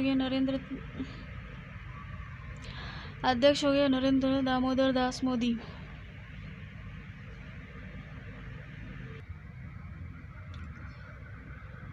देखो, इसमें कहता है कि योजना आयोग के कार्यक्रम को से ये बात सामने आई है कि यद्यपि योजनाओं के कुशल क्रियान्वयन का भार राज्यों पर डाला गया है, किंतु योजनाओं के निर्माण में राज्य की कोई भागीदारी नहीं है। अतः 1952 में इस दोष को दूर करने की योजना निर्माण के राज्यों की भागीदारी सुनिश्चित करने के लिए राष्ट्रीय विकास परिषद की स्थापना की गई थी।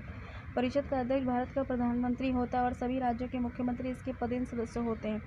जुलाई 1967 से केंद्रीय मंत्रिमंडल के सभी सदस्य और सभी संघ राज्य क्षेत्र के प्रशासक और राज्यपाल, उपराज्यपाल भी परिषद के सदस्य हैं। राष्ट्रीय विकास परिषद भी एक संवैधानिक निकाय है। पंचवर्षीय योजनाओं के निर्माण में राष्ट्रीय विकास परिषद की महत्वपूर्ण भूमिका होती है और परिषद की स्वीकृति के बिना योजना का प्रारूप अपना अंतिम स्वरूप नहीं धारण कर सकता। राष्ट्रीय विकास परिषद और अन्य प्रमुख कार्य हैं: राष्ट्रीय योजना की प्रगति के संबंध में समय समय पर विचार करना, राष्ट्रीय विकास को प्रभावित करने वाली आर्थिक सामाजिक नीतियों का अवलोकन करना, राष्ट्र की विकासात्मक योजनाओं के निर्धारण और उनकी प्राप्ति हेतु परामर्श देना। वस्तुतः राष्ट्रीय विकास परिषद के माध्यम से राज्यों का सहयोग उच्चतम राजनीतिक स्तर पर प्राप्त किया जाता है। इससे दृष्टिकोण की समानता और सहमति की धारणा के विकास में सहायता मिलती है। राष्ट्रीय विकास परिषद का महत्व पहले की अपेक्षा अधिक बढ़ गया है, क्योंकि अभी राष्ट्रीय योजना के निर्माण के लिए पथ प्रदर्शक तत्व परिषद द्वारा प्रतिपादित और निश्चित किए जाते हैं। राष्ट्रीय सलाहकार परिषद हो गया। केंद्र की वर्तमान यूपीए सरकार ने राष्ट्रीय सलाहकार परिषद का एक बार पुनः गठन मार्च 2010 में किया है। इसकी अध्यक्षता श्रीमती सोनिया गांधी को बनाया गया था। इस पद को कैबिनेट मंत्री का दर्जा प्रदान किया गया था। ज्ञातव्य है कि राष्ट्रीय सलाहकार परिषद का पहली बार गठन वर्ष 2004 में श्रीमती सोनिया गांधी की अध्यक्षता में किया गया था। राष्ट्रीय एकता परिषद हो गया। 1986 में राजीव गांधी सरकार द्वारा स्थापित की गई राष्ट्रीय एकता परिषद भी एक संवैधानिक निकाय है। राष्ट्रीय एकता परिषद का उद्देश्य राष्ट्रीय स्तर पर अल्पसंख्यकों का कल्याण और उनके हितों की रक्षा करना है। परिषद की प्रथम बैठक में प्रमुख विचारणीय विषय थे: सांप्रदायिक सद्भाव, विघटनकारी प्रवृत्ति पर नियंत्रण, पंजाब और कश्मीर में आतंकवाद की समस्या, अयोध्या में राम जन्मभूमि, बाबरी मस्जिद विवाद। बीपी सिंह के नेतृत्व में राष्ट्रीय मोर्चा सरकार ने परिषद का पुनर्गठन किया।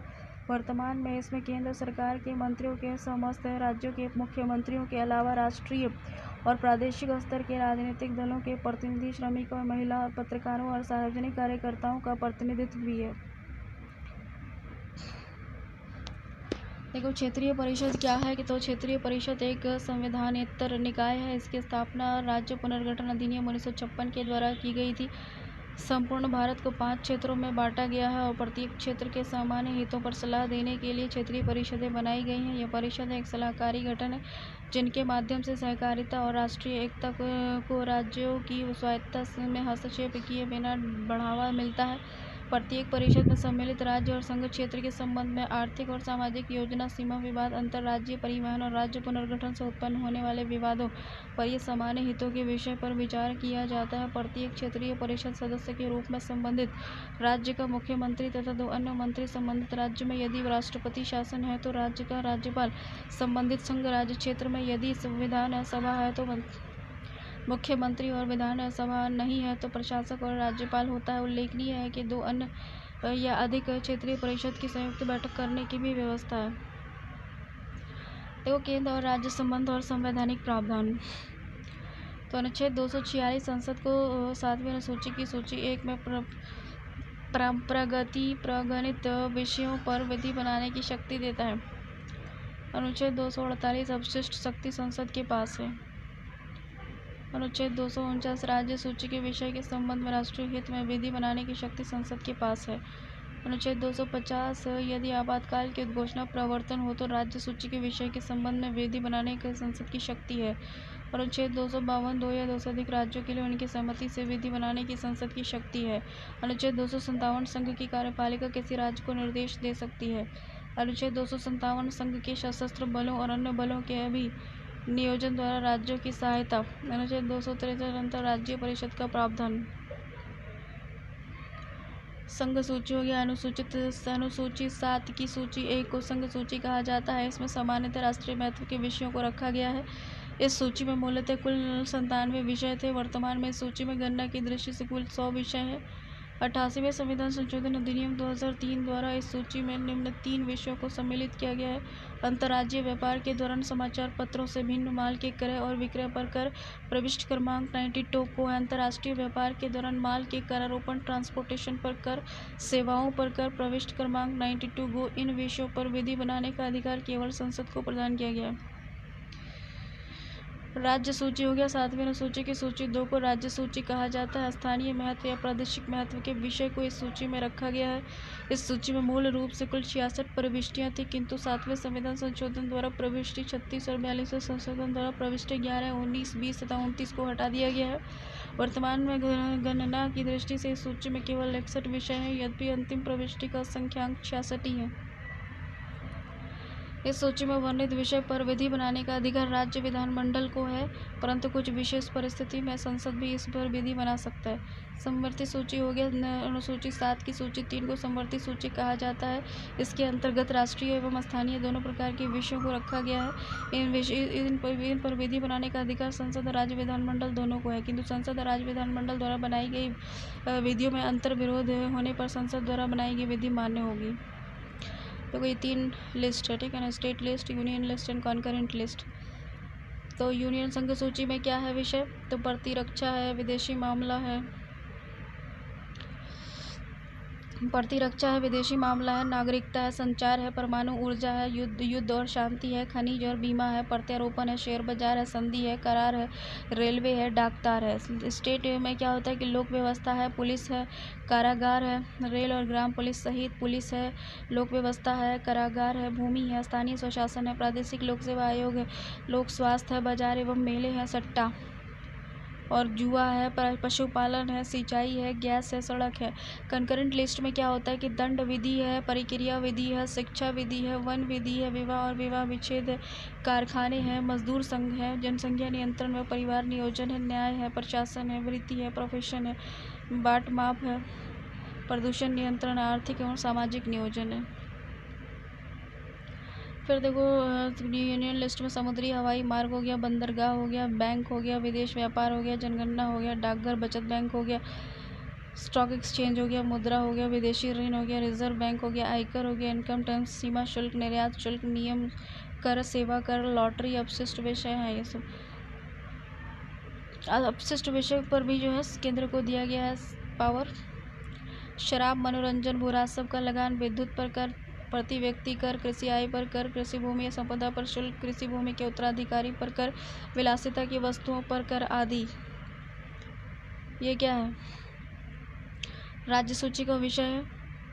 उसके स्वच्छता और औषधालय हो गया, औद्योगिक विवाद हो गया, उत्तराधिकार हो गया, विद्युत हो गया, कीमत नियंत्रण हो गया, खाद्य पदार्थ और अन्य पदार्थ का अपमिश्रण हो गया, वन जीव जंतु का संरक्षण हो गया, विधि वृत्ति हो गया, चिकित्सा वृत्ति हो गया, समाचार पत्र हो गया, पुस्तक हो गया, मुद्रणालय हो गया, संपत्ति का अर्जन हो गया, अधिग्रहण हो गया, आर्थिक सामाजिक योजनाएं हो गया, जन्म और मरण पंजीकरण हो गया।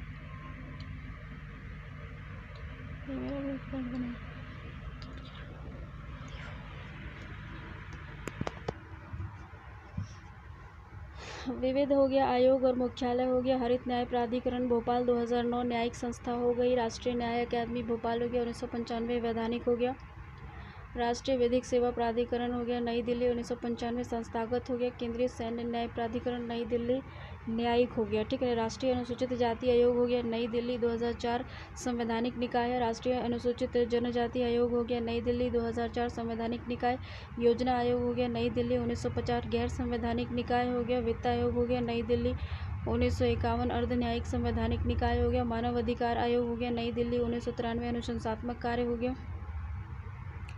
राष्ट्रीय महिला आयोग हो गया नई दिल्ली 1992 स्वायत्ता वैधानिक निकाय हो गया, राष्ट्रीय बाल अधिकार संरक्षण आयोग हो गया नई दिल्ली 2007 संवैधानिक निकाय हो गया, राष्ट्रीय अल्पसंख्यक आयोग हो गया नई दिल्ली 1993 वैधानिक निकाय हो गया, राष्ट्रीय पिछड़ा वर्ग आयोग हो गया नई दिल्ली 1993 वैधानिक निकाय हो गया, केंद्रीय सूचना आयोग नई दिल्ली 2005 वैधानिक निकाय हो गया, परिसीमन आयोग हो गया नई दिल्ली 4 बार गठित स्वायत्ता निकाय हो गया, विद्या आयोग निकाय नई दिल्ली गैर वैधानिक परामर्शदात्री समिति अंतरराज्यीय परिषद हो गया नई दिल्ली 1990 संवैधानिक निकाय हो गया, निर्वाचन आयोग हो गया नई दिल्ली 1950 संवैधानिक निकाय। भ्रष्टाचार विरोधी समस्याएं क्या क्या है? भ्रष्टाचार विरोधी संस्थाएं कौन कौन सी हैं? भारत में भ्रष्टाचार पर नियंत्रण तथा नागरिकों की शिकायतों के निवारण के लिए वैधानिक और संस्थागत ढांचे में निम्नलिखित सम्मिलित हैं। लोक सेवक जांच अधिनियम 1950, लोक सेवक जांच अधिनियम 1950, भारतीय दंड संहिता 1860, विशेष पुलिस प्रतिष्ठान 1941, दिल्ली पुलिस प्रतिष्ठान अधिनियम 1946, भ्रष्टाचार निवारण अधिनियम 1988, जांच आयोग अधिनियम 1952, अखिल भारतीय सेवाएं नियमावली 1968, केंद्रीय सिविल सेवाएं नियमावली 1968, रेल सेवाएं नियमावली 1966, मंत्रालय विभाग संबद्ध अधीनस्थ कार्यालय और लोक उपकरण पर निगरानी, केंद्रीय अन्वेषण bureau CBI 1963, CVC 1964, 1964 ACB, ombudsman हो गया, वायु प्रभागीय सतर्कता बोर्ड हो गया, जिला सतर्कता अधिकारी हो गया, राष्ट्रीय उपभोक्ता विवाद निवारण आयोग हो गया, राष्ट्रीय अनुसूचित जाति आयोग हो गया, राष्ट्रीय अनुसूचित जनजाति आयोग हो गया, सर्वोच्च न्यायालय और राज्य में उच्च न्यायालय हो गया, प्रशासनिक न्यायाधिकरण हो गया, कैबिनेट सचिवालय में लोक परिवाद निर्देशालय 1988 हो गया, संसद एवं उसकी समितियां हो गया, केरल जैसे राज्यों में फाइल टू फाइल कार्यक्रम हो गया। भारतीय विधायिका में प्रतिनिधित्व देखो, भारतीय विधायिका में प्रतिनिधित्व देखो किसका कितना है। तो उत्तर प्रदेश में राज्यसभा की 31 सीट है, ठीक है ना। उत्तर प्रदेश में राज्यसभा की 31 सीट है, ठीक है। महाराष्ट्र की 19 सीट है, आंध्र प्रदेश की 11 सीट है, पश्चिम बंगाल की 16 सीट है, बिहार की 16 सीट है, तमिलनाडु की 18 सीट है। उसी तरह से राज्य विधान सभा आरक्षित स्थान 1 है, बिहार में 3 है,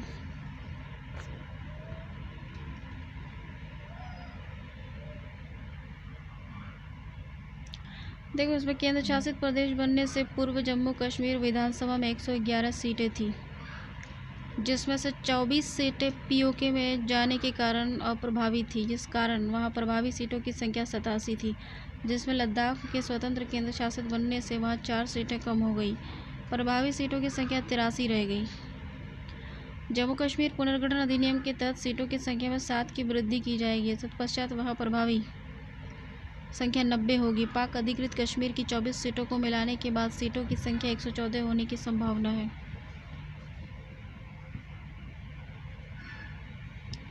विधानसभा की 90 सीटें हो जाएंगी पीओके में, इसमें जम्मू कश्मीर में, और 4 सीटें उधर चले जाएंगी लद्दाख में। देखो सर्वाधिक राज्यसभा सीटों वाले 5 राज्य हैं, तो उत्तर प्रदेश, महाराष्ट्र, तमिलनाडु, पश्चिम बंगाल, बिहार। पश्चिम बंगाल बिहार 16 है, तमिलनाडु 18 है, महाराष्ट्र 19 है और उत्तर प्रदेश 31 है। सर्वाधिक लोकसभा सीटों वाले 5 राज्य कौन हैं? तो उत्तर प्रदेश है, महाराष्ट्र है, उत्तर प्रदेश में 80 है, महाराष्ट्र में 48 है, पश्चिम बंगाल में 42 है, बिहार में 40 है, तमिलनाडु में 39 है। उसके सर्वाधिक 5 विधानसभा सीटों वाले 5 राज्य हैं। उत्तर प्रदेश में 403 विधानसभा सीट है, पश्चिम बंगाल में 294 है, महाराष्ट्र में 288 है, तमिलनाडु में 234 है, बिहार में 243 है। समान सीटों वाले विधानसभा हरियाणा और छत्तीसगढ़ 90 सीटें, मणिपुर, मेघालय, नागालैंड, त्रिपुरा, अरुणाचल प्रदेश 60 सीटें, गोवा और मिजोरम 40 सीटें। प्रथम बैठक हो गया दहेज प्रतिबंध, तत्कालीन प्रधानमंत्री पंडित जवाहरलाल नेहरू और विधेयक 1959। द्वितीय बैठक हो गया बैंकिंग सेवा आयोग हो गया मोरारजी देसाई, विधेयक हो गया 1977। तृतीय बैठक हो गया आतंक निवारण, अटल बिहारी वाजपेयी, अध्यादेश पोटा 2002। बाई कमीशन हो गया वेतन आयोग, प्रथम वेतन आयोग श्रीनिवास वरदाचार्य 1946-1947। द्वितीय वेतन आयोग जगन्नाथ दास 1957-1959। तृतीय वेतन आयोग रघुवीर दयाल 1970-1973। चतुर्थ वेतन आयोग PN सिंघल 1983-1986। पंचम वेतन आयोग S रत्नाविल पंडियन 1994-1997। छठा वेतन आयोग जस्टिन BN श्रीकृष्ण 2006-2008। सातवां वेतन आयोग हो गया अशोक कुमार माथुर 2014-2015। देखो जम्मू कश्मीर में विधानसभा सदस्यों की कुल संख्या 111 है, परंतु 24 चुनाव क्षेत्र पाकिस्तान द्वारा अधिकृत क्षेत्र में है। इसलिए वर्तमान में जम्मू कश्मीर में निर्वाचित सदस्यों की संख्या 87 है। बिहार में और महाराष्ट्र में 75 है, कर्नाटका में भी 75 है। बिहार विधान परिषद की सीटें आंध्र प्रदेश में 58 है, तेलंगाना में 43 है और उत्तर प्रदेश में 100 है।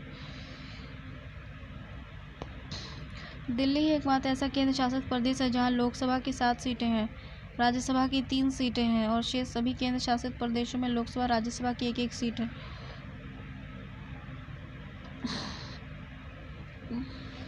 भारत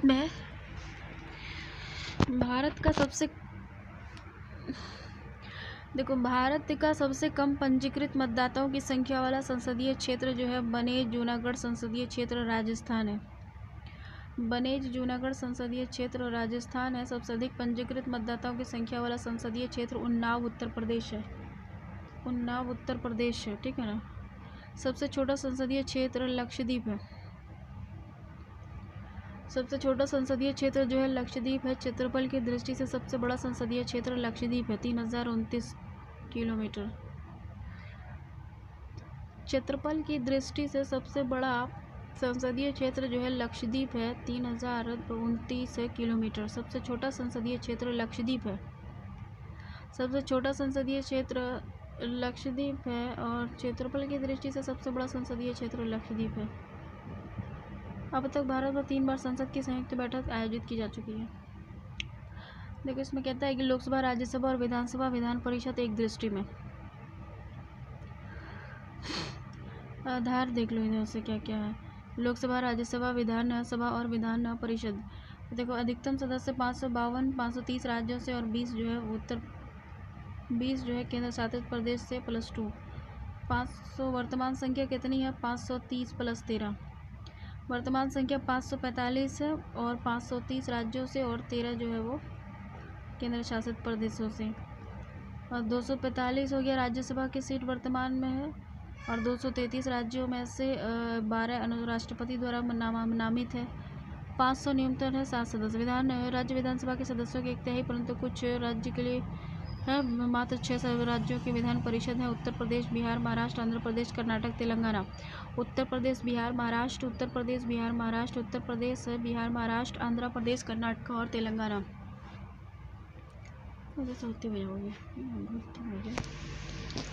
देखो सर्वाधिक सदस्य संख्या वाला राज्य कौन सा है? उत्तर प्रदेश 80 सीटें हैं। उत्तर प्रदेश की 31 सीटें हैं। उत्तर प्रदेश, महाराष्ट्र, पश्चिम बंगाल, आंध्र प्रदेश, बिहार। उत्तर प्रदेश 100, महाराष्ट्र 78 और बिहार 75। न्यूनतम सदस्य वाले राज्य कौन है? गोवा, नागालैंड, सिक्किम और एवं सभी उत्तर प्रदेश, दिल्ली छोड़कर मात्र 1-1 सीटें हैं। गोवा, पुदुचेरी सभी पूर्ववर्ती राज्य असम को छोड़कर मात्र 1 सीटें थी। गोवा, मिजोरम 40 सीटें, सिक्किम 32 सीटें, पुदुचेरी 30 सीटें, कर्नाटक 63 सीटें। अस्थायी सदन हो गया, अस्थायी सदन हो गया, अस्थायी सदन हो गया, अस्थायी सदन हो गया। नोट समाप्त किया जा सकता है परंतु विघटित नहीं किया जा सकता। गठन से संबंधित अनुच्छेद है, अनुच्छेद 81 है, अनुच्छेद 80 है। भाग 6 अनुच्छेद 168, 212। अनुच्छेद 159 के तहत संसद को किसी राज्य में विधान परिषद को स्थापित करने और समाप्त करने का अधिकार है। आयु हो गया न्यूनतम 25 वर्ष आयु आवश्यक है और न्यूनतम 30 वर्ष आयु आवश्यक है। न्यूनतम 25 वर्ष आयु आवश्यक है, न्यूनतम 30 वर्ष आयु आवश्यक है। 5 साल का कार्यकाल, 1 तिहाई सदस्य समाप्त हो जाते हैं, 6 वर्ष तक के लिए नियमित होते हैं। कुल संख्या 1/10, 1/10, 1/10, 1/10, घनपूर्ति कोरम सबका 1/10 है। संविधान की अनुसूची देखो तो संविधान की अनुसूची, संविधान की प्रथम अनुसूची में क्या है, इसमें भारतीय संघ के घटक राज्य और संघीय क्षेत्रों का उल्लेख है। तो प्रथम अनुसूची में क्या है कि इसमें भारतीय संघ के घटक और राज्य और संघीय क्षेत्रों का उल्लेख है। द्वितीय अनुसूची क्या है कि इसमें राष्ट्रपति, राज्यपाल, लोकसभा के अध्यक्ष और उपाध्यक्ष, राज्यसभा के सभापति और उपसभापति और विधानसभा के अध्यक्ष और उपाध्यक्ष, विधान परिषद के सभापति और उपसभापति और उच्चतम न्यायालय के न्यायाधीश और भारत के नियंत्रक, महालेखा परीक्षक आदि को प्राप्त करने वाले वेतन, भत्ते और पेंशन आदि का उल्लेख है। तृतीय अनुसूची, उसमें विभिन्न जनप्रतिनिधियों द्वारा पद ग्रहण के समय ली जाने वाली शपथ की व्यवस्था प्रारूप का वर्णन है। चतुर्थ अनुसूची, विभिन्न राज्यों और संघीय क्षेत्रों के राज्यसभा प्रतिनिधित्व का विवरण है। पांचवी अनुसूची हो गया, इसमें विभिन्न अनुसूचित जाति, अनुसूचित जनजाति के प्रशासन और नियंत्रण के बारे में उल्लेख है। छठी अनुसूची, उसमें असम, मेघालय, त्रिपुरा, मिजोरम राज्य के जनजातीय क्षेत्र के प्रशासन के बारे में।